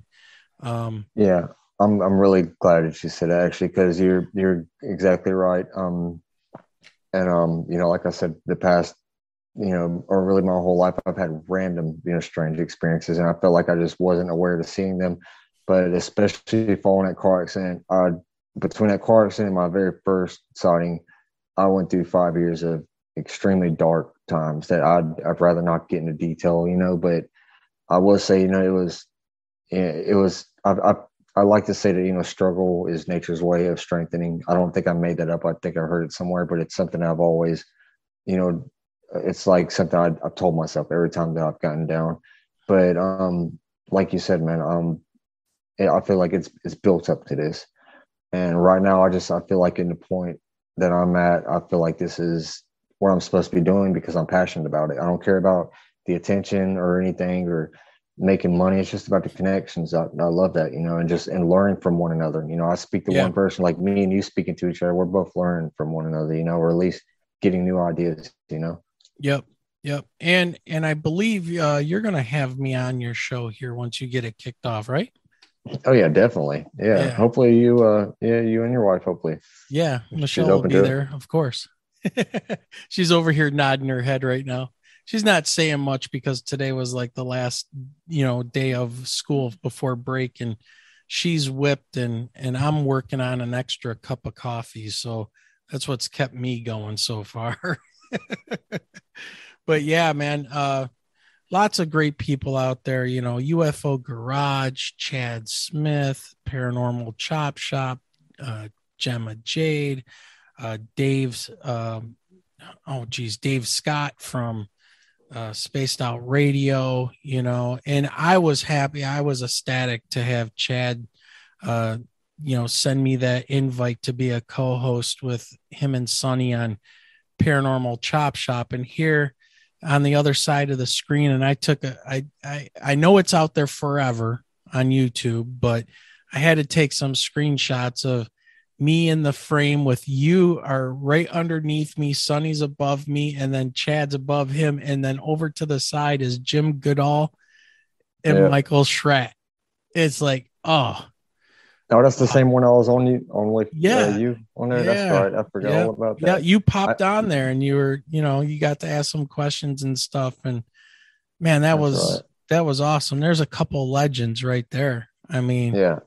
One thing, a channel I forgot to mention, I need to get back in contact with them, but that one time I was abducted by aliens, I'm supposed to be on there with them pretty soon. Oh, they just asked me here recently.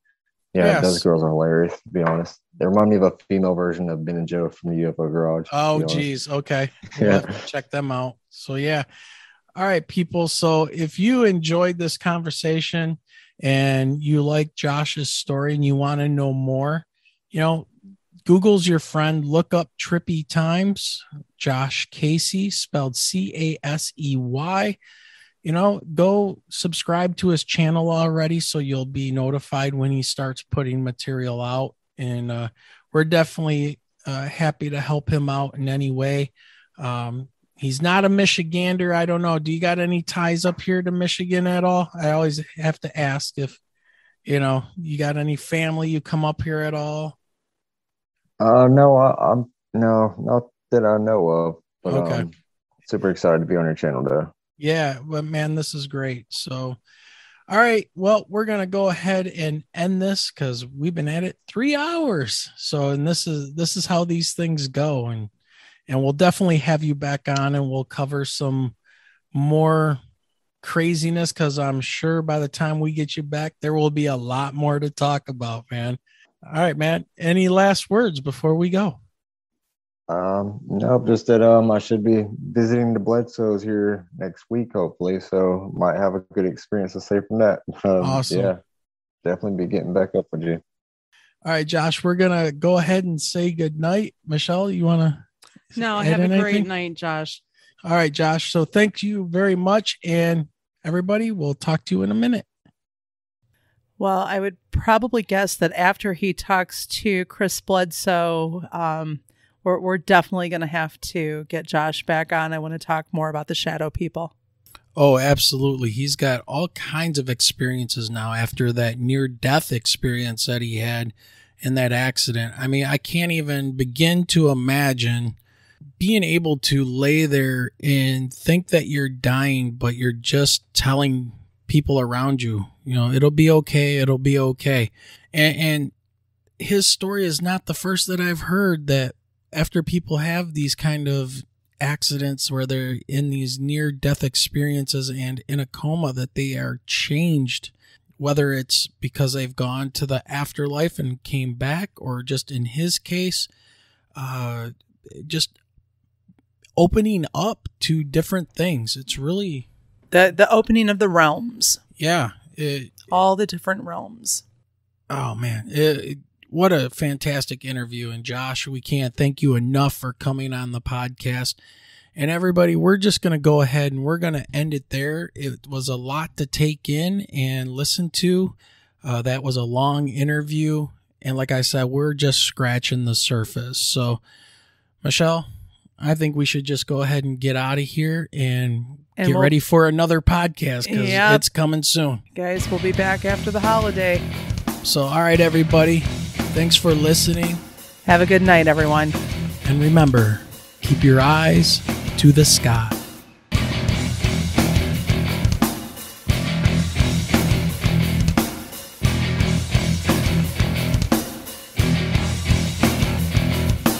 You have been listening to the Michigan UFO Sightings and Paranormal Encounters podcast. You can reach us at mi.ufo.podcast@gmail.com. You can also find us on Twitter at mi_UFO and join our Facebook group by searching for Michigan UFO Sightings and Paranormal Encounters. So until next time.